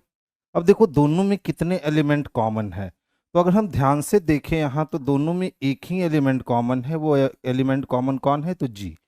तो डाइस के रूल क्या कहते हैं कि जब एक ही पासे को 2 बार घुमाई जाए और दोनों बार में एक एलिमेंट को कॉमन बना दिया जाए, तो जो भी एलिमेंट कॉमन है उसका अपोजिट वो होगा जो नहीं दिख रहा है। यानी हमें जी का अपोजिट वो ढूंढना है जो नहीं दिख रहा है। तो देख लो, सी है बगल में, खत्म हो गए। डी कहीं भी नहीं दिख रहे थे, यानी बी नंबर जो हो गए ना यही आंसर हो गए।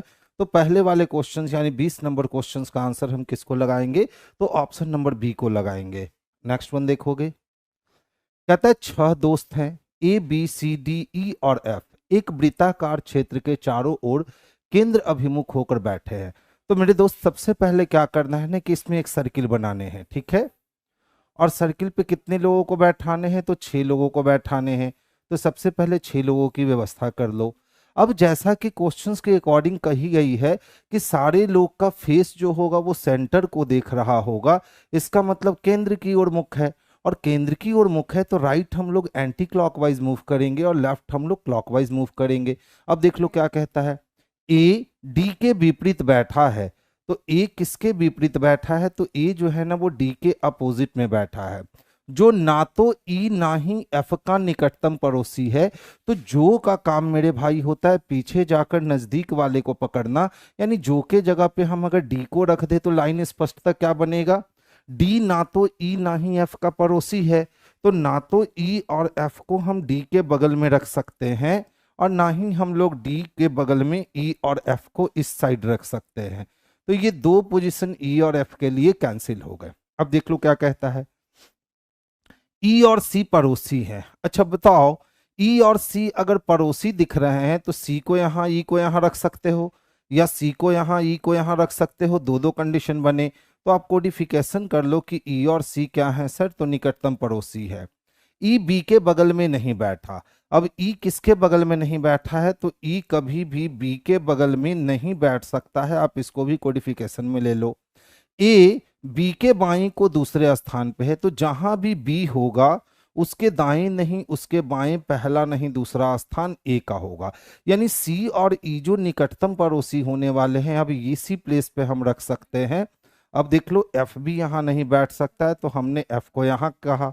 अब कहता है कि सर बी और ई पड़ोसी नहीं है, तो बी और ई पड़ोसी नहीं है, यानी हमारे अरेंजमेंट जो है वो एक अटेम्प्ट में बन करके तैयार हो गए। प्रश्न देखो क्या पूछता है, ई के बाएं से दूसरे स्थान पर कौन बैठा है, तो अगर हम ई की बात करते हैं तो ई सेंटर को फेस कर रखा है, और सेंटर को फेस करेगा तो इसका राइट एंटी क्लॉकवाइज जाएगा और इसका लेफ्ट जो है ना वो क्लॉकवाइज जाएगा।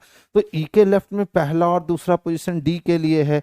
अब डी देख लो किस ऑप्शन में है, तो डी को डी नंबर ऑप्शन में रखे गए हैं, तो आंसर हम लोग ऑप्शन नंबर डी को करेंगे क्वेश्चन नंबर 21 के लिए।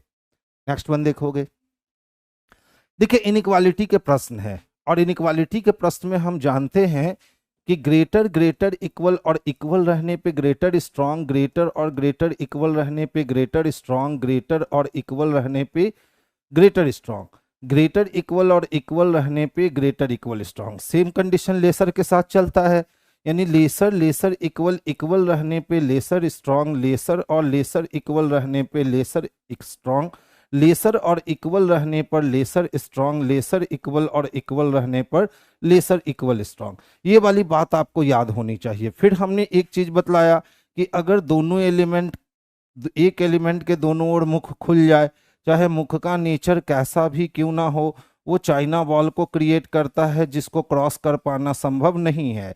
या किसी एलिमेंट के दोनों तरफ साइन का मुख अगर बंद हो जाता है तो हम इस वाले व्यवस्था को भी चाइना वॉल कहते हैं और इसको क्रॉस कर पाना संभव नहीं है। तो कभी भी बच्चों को इनइक्वालिटी बनाते समय इतनी बातों का मुख्य रूप से ध्यान देना होता है। अब ध्यान से देखो, टी का रिलेशन किसके साथ जोड़ना चाहता है, एन के साथ। तो टी से एन तक सफर तय करने के लिए हमें एम के ऊपर से गुजरना होगा, और एम के दोनों साइड मुख जो है वो बंद है। तो हमने क्या बताया, जब एलिमेंट के दोनों साइड मुख बंद होगा तो हम उसको क्रॉस नहीं कर सकते हैं। तो टी एम तक तो आ सकता है लेकिन टी एम को क्रॉस करके एन तक नहीं जा सकता है, यानी पहला इक्वेशन हमारे लिए रॉन्ग हो गया। दूसरे इक्वेशन की बात करें, एम से किसको मिलवाना है, एल को। तो देख लो, एम से एल तक आने के लिए लेसर लेसर इक्वल लेसर और लेसर में लेसर सबसे स्ट्रांग साइन होगा, यानी एम को लेसर होना होगा एल से।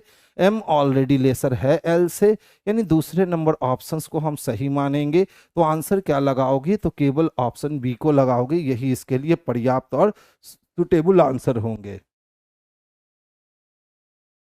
इस टाइप के क्वेश्चंस अब आपसे बनते होंगे क्योंकि ये सेटिंग अरेंजमेंट का लेवल 1 है। देख लो क्या कहता है, 7 मित्र है A B C D E F और जी, एक वृत्ताकार स्थिति में केंद्र की ओर मुख करके बैठे हैं।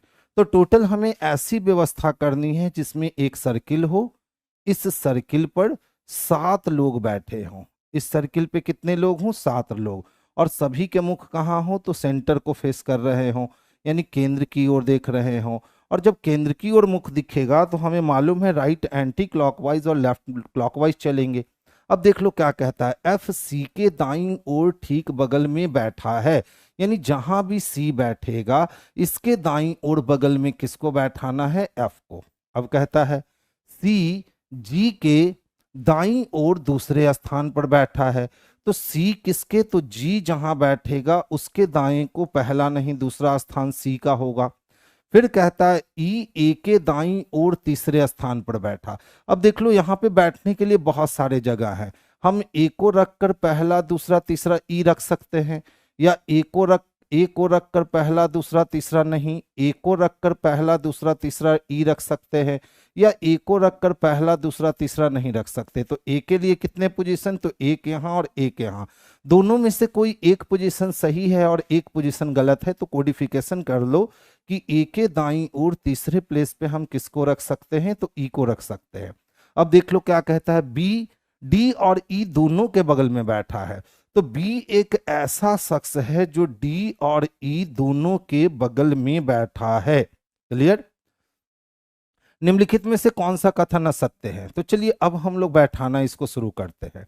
अब देख लो, अगर हमने ए को यहां जगह दिया तो ए के दाएं में तीसरा ई होगा, पहला दूसरा तीसरा। अगर हम ई को यहां जगह देते हैं तो क्या ई के बगल में हम बी को बैठा पाएंगे, कभी भी नहीं। इसका मतलब है कि तय हो गया कि सर ए को पोजीशन यहां दो, और ए के राइट में पहला दूसरा तीसरा पोजीशन ई को आप यहां दो, और ई और डी के बीच में जब बी को बैठने कहा गया है तो आप बी को यहां रख लो और अपने अरेंजमेंट को क्या कर लो, तो कंप्लीट कर लो। गुड इवनिंग बाबू। अब देखिए क्या कहता है, ए सी के बाईं ओर ठीक बगल में बैठा है। तो देख लो, ए जो है ना वो सी के बिल्कुल लेफ्ट में बगल में बैठा है, यानी ये सत्य है। पूछ रहा है असत्य कौन है। बी जी के दाईं ओर ठीक बगल में बैठा है। तो देख लो बी क्या जी के दाएं बगल में या बाएं बगल में है? नहीं बैठा है। इसका मतलब यही सत्य नहीं है, बी कभी भी जी के दाईं ओर बगल में नहीं बैठ सकता, क्योंकि जी के दाईं ओर बगल में ए बैठा है। इसका मतलब है कि ऑप्शन नंबर बी जो है ना यही असत्य है। तो हमारे लिए आंसर भी ऑप्शन नंबर बी जाएगा, क्योंकि पूछा क्या गया था प्रश्न में, कौन जो है वो गलत है, तो बी नंबर ऑप्शन जो है ना वही गलत है।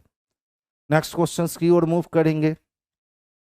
देखिए इस टाइप के जो क्वेश्चंस होते हैं ना, खास करके लॉजिकल रीजनिंग के, इस क्वेश्चंस में बेसिकली हम कहें तो दम नहीं होते हैं, बस कॉन्सेप्ट का गेम होता है। अगर कॉन्सेप्ट आपकी क्लियर है तो आप इस टाइप के क्वेश्चंस को बहुत आसानी से और शिद्दत के साथ सही कर सकते हो। ध्यान से समझोगे क्या है। एक प्राइवेट लिमिटेड कंपनी ने वित्तीय लेखा विवरण में कुछ गंभीर और महत्वपूर्ण गलतियां पाई। अब सोचिए एक प्राइवेट लिमिटेड कंपनी है, यानी अच्छी खासी बड़ी कंपनी हो, और उसमें वित्तीय लेखा यानी अकाउंट में कुछ ना कुछ गड़बड़ी आई है, और ये महत्वपूर्ण गलतियां पाई गई हैं, बहुत ही सीरियस गलतियां पाई गई हैं। जैसा कि स्टेटमेंट में कहा गया कि एक प्राइवेट लिमिटेड कंपनी के वित्तीय लेखा विवरण में कुछ गंभीर और महत्वपूर्ण गलतियां पाई गई है। अब जब समस्या आ गया है तो हम उसका समाधान कैसे करेंगे? तो देख लो यहाँ पे कार्यवाही दिया गया है समाधान के रूप में। हमारे पास दो समाधान दिए गए हैं।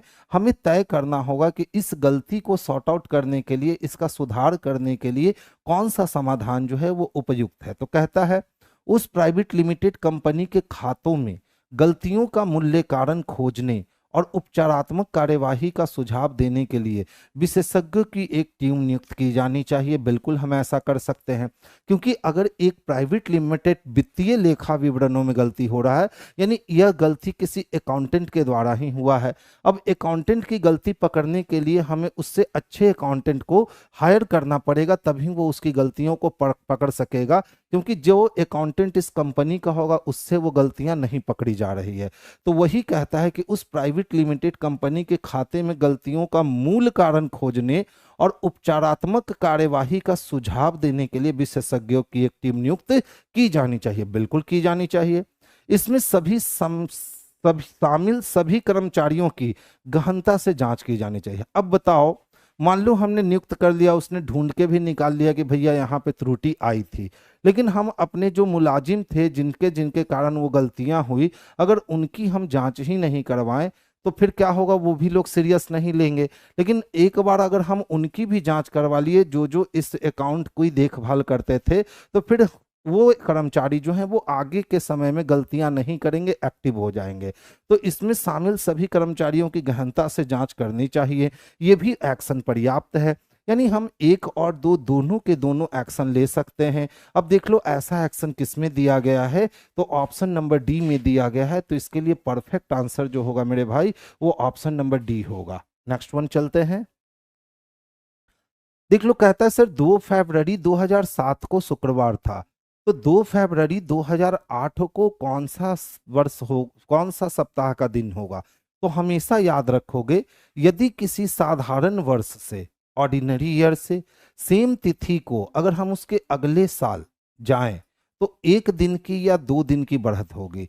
तो कब एक दिन की होगी और कब 2 दिन की होगी? अगर हम साधारण वर्ष से लीप वर्ष में प्रवेश करते हैं और लीप वर्ष का 29 फरवरी काउंटेबल है, वो जुड़ जाएगा तो 2 दिन की बढ़त होगी, और नहीं जुड़ेगा तो 1 दिन की बढ़त होगी। ये बात याद रखना। अब देख लो 2 फरवरी 2007 को शुक्रवार था और हम 2 फरवरी 2008 को पहुंच रहे हैं, तो 2008 ऑलरेडी लीप ईयर है, लेकिन हम लोग 2 फरवरी को ही रुक गए हैं, 29 फरवरी से अभी मुलाकात नहीं हुई है। इसका मतलब हम उसको लीप ईयर के रूप में नहीं समझेंगे। तो हमारे पास यहाँ आंसर में कितने दिन की वृद्धि होनी चाहिए?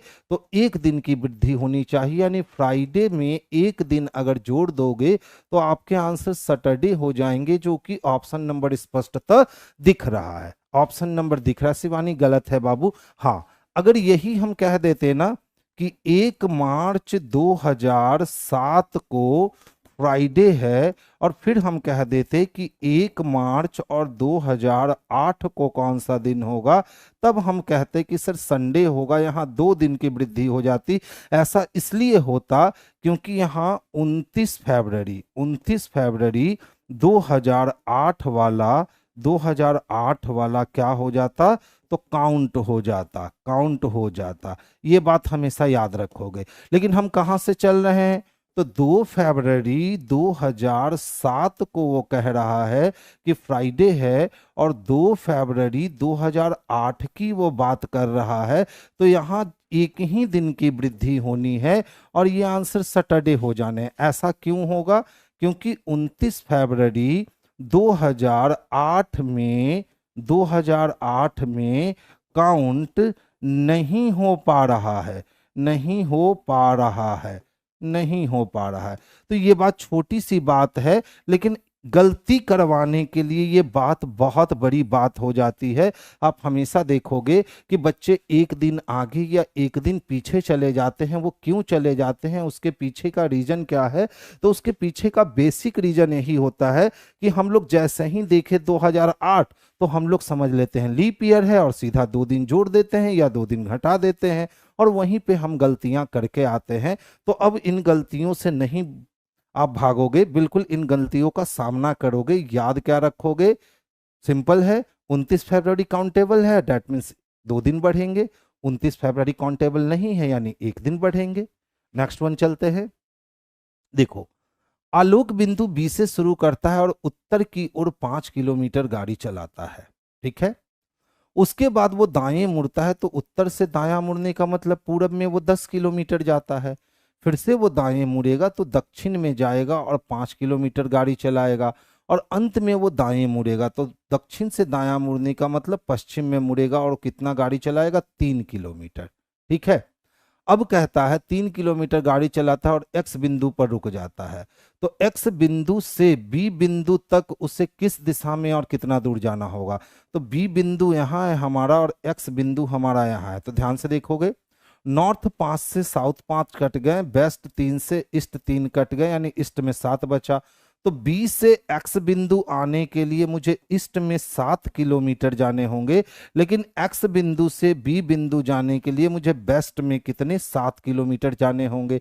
तो 7 किलोमीटर पश्चिम किस में दे रखा है, तो 7 किलोमीटर पश्चिम ए में दे रखा है। तो आंसर हमारा ऑप्शन नंबर ए जो है ना, यही सबसे बेस्ट और परफेक्ट आंसर है। ध्यान से देखोगे 3 ही वेन डायग्राम है, एक गायक के लिए है, एक नर्तक के लिए है और एक चित्रकार के लिए है। कहता है कितने व्यक्ति गायक होने के साथ साथ नर्तक भी हैं लेकिन चित्रकार नहीं है। यानी हमको सिर्फ गायक और नर्तक से मतलब है, हमको चित्रकार से मतलब नहीं है। तो देखो आपको स्पष्ट रूप से दिख रहे होंगे, मात्र ये 14 ऐसा है जो गायक और नर्तक दोनों है लेकिन चित्रकार नहीं है, और 14 किस में दे रखा है, तो ऑप्शन नंबर सी में दे रखा है। तो आंसर हम लोग ऑप्शन नंबर सी को करने वाले हैं। इजी टाइप के क्वेश्चंस होते हैं ये। अब देखो फिर से आर्ग्यूमेंट की बात करी जा रही है, तो हमेशा याद रखोगे statement and argument logical reasoning का एक महत्वपूर्ण हिस्सा होता है। खास करके इसमें क्या होता है कि आपको रीजन प्रस्तुत करने होते हैं, ठीक है।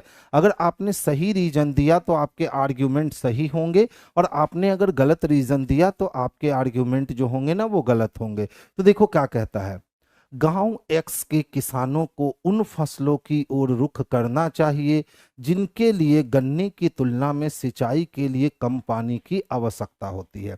यानी कोई गांव एक्स है जहां गन्ने की खेती होती है, और अब उनसे कहा जा रहा है कि गन्ने की खेती को छोड़कर कोई और खेती करना वो शुरू करे, क्योंकि सिंचाई के लिए पानी क्या पड़ रही है, कम पड़ रही है, ठीक है। अगर कम नहीं पड़ती सिंचाई के लिए पानी तो लोग गन्ना वैसे ही उपजाते रहते, लेकिन कहीं ना कहीं स्टेटमेंट को पढ़ के समझ में आ रहा है कि गन्ने की खेती में पानी अधिक लगते हैं और सिंचाई के लिए वहाँ पानी कम है। इसीलिए उसने कहा कि गांव एक्स के किसानों को उन फसलों की ओर रुख करना चाहिए जिनके लिए गन्ने की तुलना में सिंचाई के लिए पानी कम लगते हैं, ठीक है। अब देखो क्या कहता है, कहता है सर रीजन बताओ। तो पिछले कुछ वर्षों से गांव एक्स में सिंचाई के लिए पानी की उपलब्धता में लगातार कमी आ रही है। अब सोचो गांव एक्स का मुख्य पेशा क्या है, गन्ने की खेती करना, और पानी चाहिए गन्ने को, और पानी की कमी होने लगी है। तो जब पानी की कमी होने लगी है तो हम उसको ये सुझाव देंगे ना कि भैया गन्ने को छोड़कर उसकी खेती करो जिसमें पानी की कम आवश्यकता होती है। तो ये सुझाव हम क्यों देंगे, उसके पीछे का रीजन क्या है? तो उसके पीछे का रीजन ये है कि पिछले कुछ वर्षों में गांव एक्स में सिंचाई के लिए पानी की उपलब्धता में लगातार कमी आ रही है। ठीक है, फिर देखिए क्या कहता है। गांव एक्स में किसानों की आय का मुख्य सोर्स पास के चीनी मिलों की गन्ने की फसल की बिक्री है। तो ये तो रीजन नहीं ना हो सकता है। अब बताओ, गांव एक्स के किसानों के कमाई का मुख्य सोर्स है कि भैया बगल में आपके गन्ने की फैक्ट्री है, आपके ये चीनी की फैक्ट्री है, तो आप गन्ना उपजाते हो और वहां बेच करके अपना जीवन यापन करते हो। ये रीजन है। तो फिर हम इस रीजन के कारण उनको नहीं कह सकते हैं कि गन्ने की खेती को छोड़ दीजिए और कोई और काम कीजिए। तो ये दूसरा नंबर रीजन नहीं हो सकता है। यानी केवल एक नंबर रीजन सही है लेकिन 2 नंबर रीजन गलत है। तो ए नंबर ऑप्शन गलत हो गए। 2 कथन का समर्थन नहीं करता है जबकि एक कथन का समर्थन करता है। तो इसके लिए परफेक्ट आंसर जो हो गए ना, ये बी हो गए।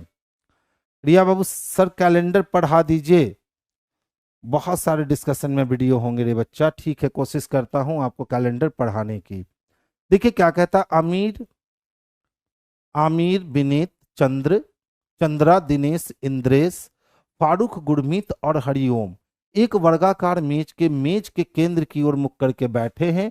उनमें से 4 मेज के कोने पर जबकि अन्य 4 भुजाओं के मध्य में बैठे हैं। यानी हम कह सकते हैं कि सर 8 लोगों की आपको व्यवस्था करनी है और 8 लोगों को इस तरह से आपको बैठाने हैं कि 4 लोग को आप लाइन की भुजा के मध्य में रखो और 4 लोग को कॉर्नर में रखो, लेकिन सारे लोग का जो फेस होगा ना सर, वो केंद्र की ओर होगा। इसका मतलब है कि राइट एंटी क्लॉक मूव करने वाला है और लेफ्ट यहां क्लॉकवाइज मूव करने वाला है। अब देखिए क्या कहता है। इंद्रेश गुरमीत के बाईं ओर तीसरे स्थान पर बैठा है। यानी अगर हम यहां कहीं गुरमीत को रखते हैं तो फिर वो बाईं ओर इंद्रेश बैठेगा। अब सवाल उठता है कि गुरमीत को हम मिडिल में रखें कि गुरमीत को हम कॉर्नर में रखें। तो चलिए अगला लाइन हम पढ़ते हैं। इंद्रेश मेज के किसी एक कोने पर बैठा है।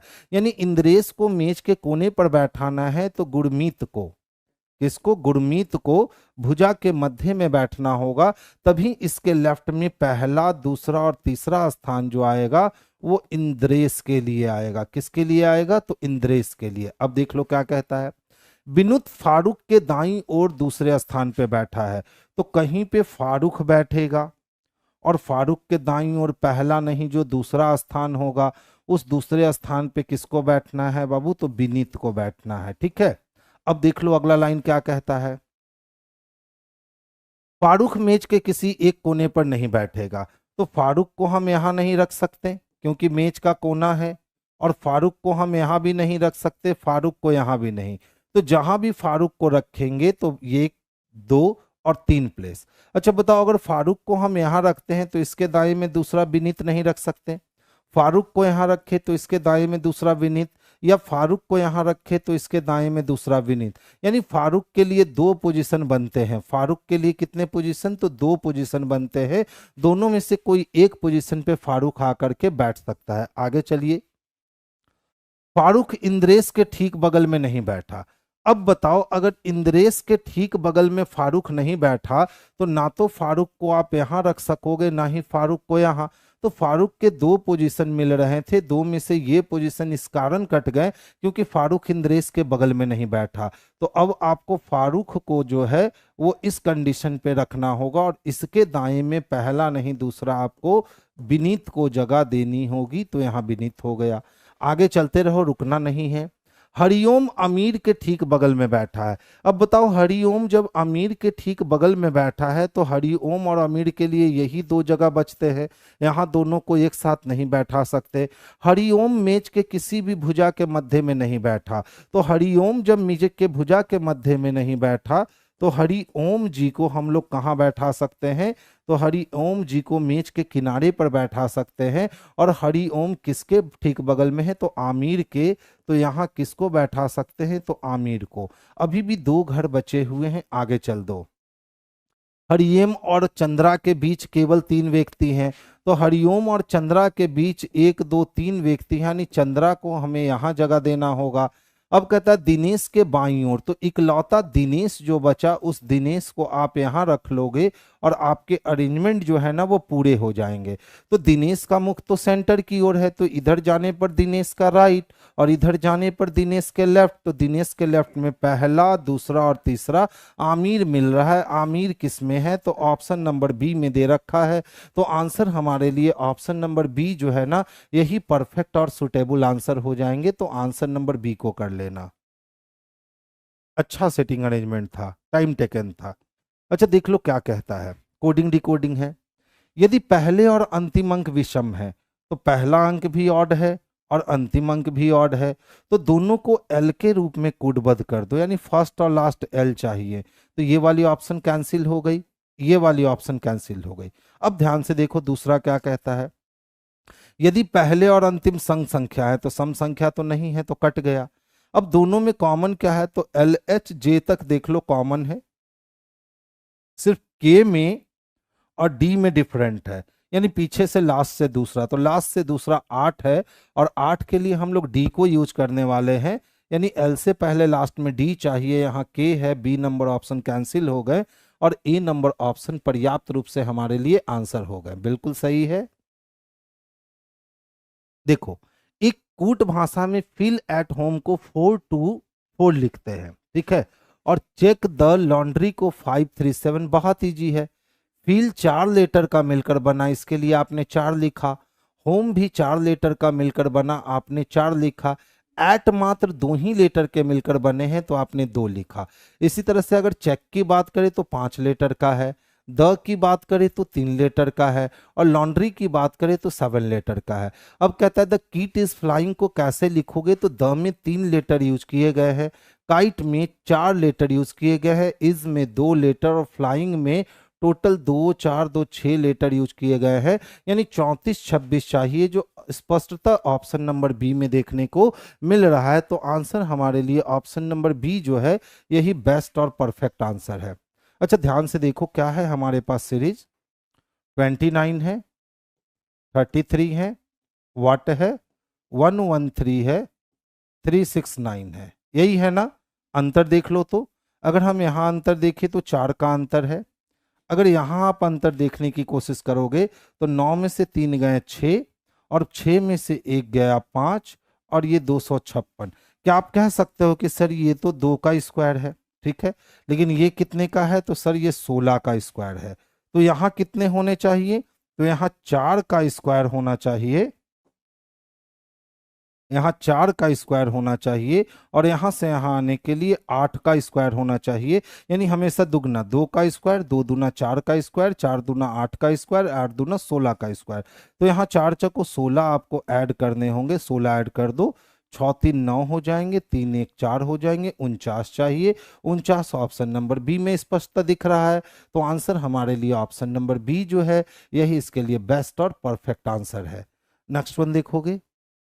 अच्छा देखिए ध्यान से समझिएगा, इंग्लिश डिक्शनरी तो हम लोग देखते हैं ना, अल्फाबेट के ऑर्डर में हम लोग इंग्लिश डिक्शनरी को रोटेट करते हैं। तो सबसे पहले जो कॉमन है ना आप उसको निकालो, के आई एन, के आई एन, के आई एन, के आई एन और के आई एन 3 लेटर कॉमन है। अब सबसे पहले जी की बारी आएगी, तो जी वाले का चयन करना है, यानी एस वाले को लास्ट में देखना है, तो 4 नंबर लास्ट में चाहिए, तो 4 नंबर सारे में लास्ट में है, छोड़ दो। आगे चलो जी को पकड़ते हैं, तो देखो जी कॉमन है, तो जी से अब कोई मतलब मत रखो क्योंकि ये कॉमन है। तो देखो सबसे पहले डी आएगा, यानी सबसे पहले हमारी मुलाकात 3 नंबर से होगी। डी के बाद एल ई आएगा, फिर एल वाई आएगा, तो 3 के बाद 1 मिलेंगे और 1 के बाद हमें 5 मिलेंगे, और उसके बाद जी के बाद एस की बारी आएगी, तो जी के बाद एस की बारी यानी 2, तो 3 1 5 2 4 चाहिए, 3 1 2 नहीं नहीं 3 1 5 2 4 ऑप्शन नंबर बी में स्पष्टता दे रखा है। तो आंसर हमारे लिए ऑप्शन नंबर बी जो है यही इसके लिए सबसे परफेक्ट और उचित आंसर होंगे। देखिए आईटी डिप्लोमा बीटेक के लिए बच्चों को सुनहरा मौका दिया गया है। आरआरबीएलपी लोको पायलट सीबीटी 1 की कंप्लीट लाइव बैच मात्र आपको 299 रुपए में उपलब्ध करवाई गई है। अनलिमिटेड टाइम आप वॉच कर सकते हो। अपडेट स्टडी मटेरियल इस बैच के साथ प्रोवाइड किए जाएंगे और आपका सिलेक्शन हमारी जिम्मेवारी है, इस बैच में तय है। ये टारगेट बैच है जो आपकी 26 जून से ऑलरेडी स्टार्ट हो चुकी है। तो कुछ क्लासेस आपको लाइव मिलने वाले हैं और कुछ क्लासेस आपको रिकॉर्डेड मोड में मिलने वाले हैं। तो अभी तक जिन बच्चों ने इसमें काम नहीं किया है, आप बिल्कुल कर लो, रिवीजन के लिए ये परफेक्ट बैच है। अब देख लो बाबू क्या कहता है, सर कुछ टमाटर जो है ना वो आलू है। तो देखो टमाटर को आलू से मिलवाने में मटर मदद नहीं करेगा। कहता है सर कुछ फल आलू हैं, तो फल भी यहीं आलू भी यहीं, रीस्टेटमेंट हमेशा कुछ के केस में सही होगा। फिर कहता है सर कुछ मटर फल है, तो मटर को फल से मिलवाने में आलू मदद कर देगा, यानी 2 और 3 सही है। 2 और 3 ऑप्शन नंबर बी में स्पष्टता दिखते हैं, तो आंसर हमारा ऑप्शन नंबर बी हो गया। अब वेन डायग्राम वाले बच्चे देख लो, जितने भी टमाटर थे ये सारे के सारे टमाटर जो थे वो मटर थे, और कुछ मटर क्या थे भाई, तो कुछ मटर आलू थे। और फिर कहता है सर सारे के सारे आलू क्या है, तो सारे के सारे आलू फल है। अब देख लो पहला क्या कहता है, कुछ टमाटर आलू है। अच्छा बताओ, टमाटर आपके यहाँ खत्म हो रहे हैं, आलू आपके यहाँ खत्म हो रहे हैं, क्या आपको कुछ टमाटर आलू दिखते हैं? तो बोलोगे सर नहीं दिखते हैं। कुछ फल आलू है, अब देखो तो फल का जितना भी हिस्सा है उसके कुछ हिस्से पे आलू है ना, आप कहोगे सर सही है। और कुछ मटर फल है, तो देखो मटर का कुछ हिस्सा और फल का कुछ हिस्सा आपस में मिला हुआ है, आप कहोगे सही है। यानी आंसर किसको लगाओगे, तो 2 और 3 को लगाओगे, यही इसके लिए परफेक्ट आंसर है। कर लिए थे, बहुत बढ़िया। अच्छा बाबू देखिए तो क्या कहता है, ए इंटू बी का अर्थ है कि ये पिता है, तो इंटू के पहले जो भी शख्स आएगा वो फादर कहलाएगा। और ए माइनस बी का अर्थ है कि ए बी की माता है, तो माइनस के पहले मदर कहलाएगी। और डिवीजन का अर्थ है कि ए बी का भाई है, तो डिवीजन के पहले ब्रदर कहलाएगा। 3 ही सिंबल हम लोग के हाथ लगे हैं। अब कहता है सर पी आर का पिता है, तो पी को पिता होने के लिए लड़का बनना पड़ेगा। अब देख लो ध्यान से, यहाँ पे पी के बाद इंटू है ना, ये मेरे भाई साहब हैं, और मेरे भाई के जो पिता होंगे वो मेरे भी पिता होंगे, यानी ऑप्शन नंबर ए ही जो है इसके लिए परफेक्ट आंसर है। तो आंसर किसको लगा लोगे, तो ऑप्शन नंबर ए को लगा लोगे।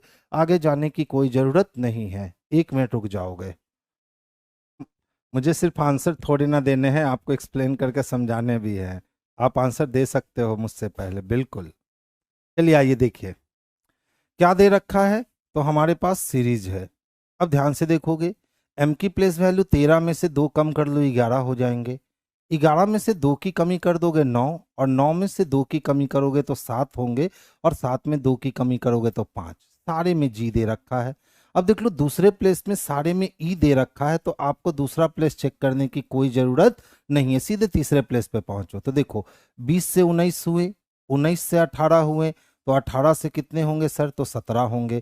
जब 17 की बात करें तो ये वाली ऑप्शन कैंसिल हो गई क्योंकि वहां 18 है। अब देखो 14 से 16 जाने के लिए 2 बढ़े, 18 2 बढ़े, तो अब क्या चाहिए, तो 20 चाहिए। यानी यू और एस भी कैंसिल हो गया, बच कौन गया, तो ऑप्शन नंबर ए बच गए। तो आंसर हमारा ऑप्शन नंबर 1 जो है वही सही है। हाँ बच्चा हम ठीक हैं। अच्छा देखिए तो क्या किया है, 9 दूना 18, 9 तिया 27, तो 36 दूना 40 तो होगा नहीं। 18 और 9 जोड़ दे तो 27, 36 और 40 जोड़ेंगे तो 140 होगा नहीं। अच्छा क्वेश्चन है।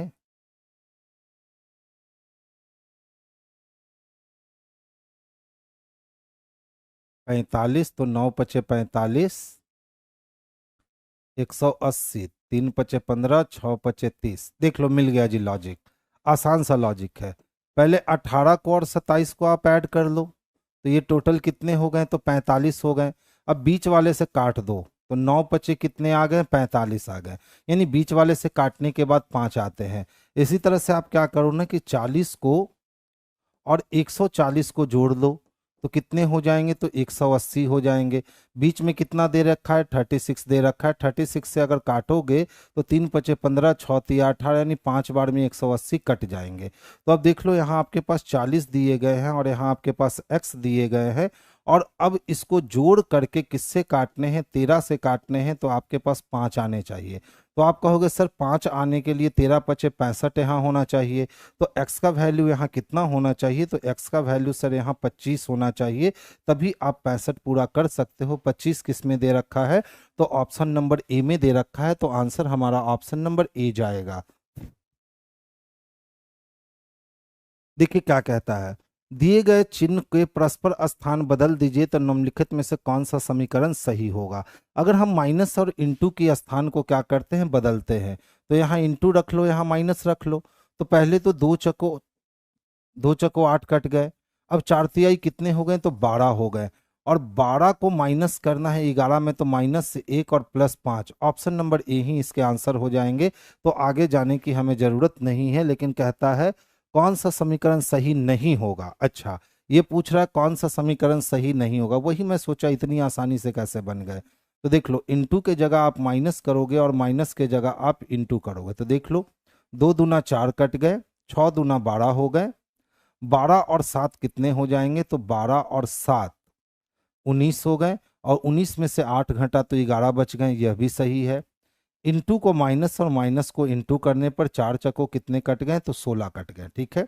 अब 6 बचे 30 हो गए, और 30 और 4 34 हो गए, 34 में से 3 माइनस हुआ 31, ये भी सही, यानी अब ये सही नहीं होगा, तो इसका आंसर क्या हो जाएगा, तो ऑप्शन नंबर डी हो जाएगा। आगे बोलने की कोई जरूरत नहीं है।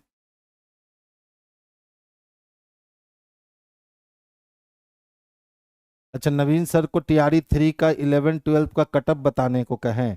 चलिए बाबू, सर से मुलाकात आज होगी तो हम कह देंगे कि अजय कुमार जी के लिए आपके पास मैसेज है। अब देखो क्या कहता है, सिंगल है ना,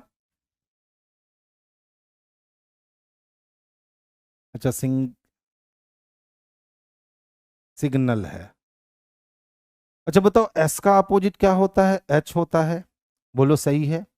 जी का अपोजिट क्या होता है, टी, और ए का अपोजिट क्या होता है, तो जेड, यानी लेटर का अपोजिट लेटर में ही लिखा, ऑड वाले प्लेस पे। अब देखो, आई का अपोजिट आर, आर का प्लेस वैल्यू 18, एन का अपोजिट एम, एम का प्लेस वैल्यू 13, एल का अपोजिट ओ, ओ का प्लेस वैल्यू 15, यानी एक का लेटर में लिख रहा है अपोजिट, एक का डिजिट में लिख रहा है अपोजिट। वॉल्यूम का चाहिए इसको, वॉल्यूम का चाहिए इसको। तो भी का अपोजिट ई होगा, लेटर में लिखोगे, एल का अपोजिट ओ होगा, लेटर में लिखोगे, एम का अपोजिट एन होगा, लेटर में लिखोगे, लेकिन ओ का अपोजिट एल होगा, आपको इसको डिजिट में लिखना होगा, तो 12 लिख दोगे। यू का अपोजिट एफ यानी 6 लिख दोगे, और ई का अपोजिट भी यानी 22 लिख दोगे। इसका मतलब है कि 22 के पहले मुझे एन चाहिए, तो 22 के पहले पी दिख रहे हैं, 22 के पहले ओ दिख रहे हैं, 22 नहीं दिख रहा है। ऑप्शन नंबर ए ही इसके लिए परफेक्ट और सुटेबल आंसर हो गया। तो आंसर हमारा ऑप्शन नंबर ए जो है ना, यही इसके लिए परफेक्ट आंसर है। नेक्स्ट वन देखेंगे। देखिए, इस टाइप के क्वेश्चन जो होते हैं ना, बड़े आसान होते हैं। देख लो, केडी आपको दिख रहा है, यहां भी केडी दिख रहा है, लेकिन इसके बाद जे दिख रहा है। यहां भी आपको केडी दिख रहा है, तो यहां भी आपको केडी दिखना चाहिए। तो देख लो, ई एच केडी दिख रहे हैं, ई एच केडी दिख रहे हैं, ई एच केडी दिख रहे हैं, तो ई एच केडी दिख रहे हैं। अब देख लो, तो बी से एफ हुआ, एफ से जे हुआ, जे से क्या होगा, तो 2 से 6 होने का मतलब इसमें 4 बढ़ गए, 6 से 10 होने का मतलब 4 बढ़ गए, तो अब 4 बढ़ करके n होगा, यानी ये टाइप 2 का सीरीज है। ये कैसा सीरीज है, तो ये टाइप 2 का सीरीज है। विगत कुछ वर्षों में इस सीरीज की डिमांड जो है ना बाबू, ये बढ़ गई है। तो देखिए ध्यान से, हमें क्या चाहिए, तो एच ई के एन चाहिए, एच ई के एन ऑप्शन नंबर सी में दे रखा है। तो आंसर हमारे लिए ऑप्शन नंबर सी जो है ना, यही सबसे परफेक्ट आंसर होगा। देखिए क्या कहता है, कॉमन है, और कॉमन को क्या लिखता है, E Q O O Q P. अच्छा ध्यान से अगर देखोगे तो 3 2 5, 15 2 17, 13 2 15, यानी सारे में 2 जुट गए हैं। किसका चाहिए, मैग्नेट का चाहिए, मैग्नेट का चाहिए। 13 2 15 के लिए ओ चाहिए, ये वाली ऑप्शन कैंसिल। एक में 2 जुटा, 3 चाहिए, ये और ये वाली option cancel. Option number B ही इसके लिए परफेक्ट आंसर हो गए।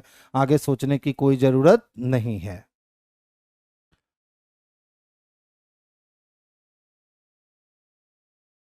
3 छक 18, 25 छको 100। अच्छा, देखिए क्या किया ना कि 3 का स्क्वायर कर दिया, तो 3 का स्क्वायर कितने हो गए 9। अब 3 में एक कम कर कर 3 से पहले आता है 2, तो गुना कर दिया तो 9 दूना 18 हो गए। इसी तरह से 9 का स्क्वायर करेगा तो 9 का स्क्वायर क्या हो जाएगा, तो 81। अब 81 को गुना करेगा 8 से, तो 8 एकम 8 हो गए और 8 8 64 हो गए। है कहीं क्या? ऑप्शन नंबर सी में है। तो आंसर हमारे लिए ऑप्शन नंबर सी जो है यही इसके लिए बेस्ट आंसर है। देखो एक ही पासे को 2 बार घुमाए गए हैं और कहता है कि सर डी का विपरीत बतलाओ। तो हम जानते हैं कि जब एक ही पासे को 2 बार घुमाए और दोनों बार में 2 एलिमेंट कॉमन बना दे, तो जो भी सिंगल सिंगल वाला एलिमेंट होगा वो एक दूसरे का अपोजिट होगा। यानी डी का अपोजिट ई और ई का अपोजिट डी होगा, तो डी का अपोजिट मांगा है तो ई होगा। ये लास्ट क्वेश्चन थे।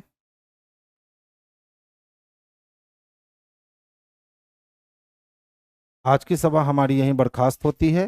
कल फिर से मुलाकात होगी सेम टाइम पे, और कल भी हम लोग 25 से 30 बेहतरीन क्वेश्चंस को देखेंगे।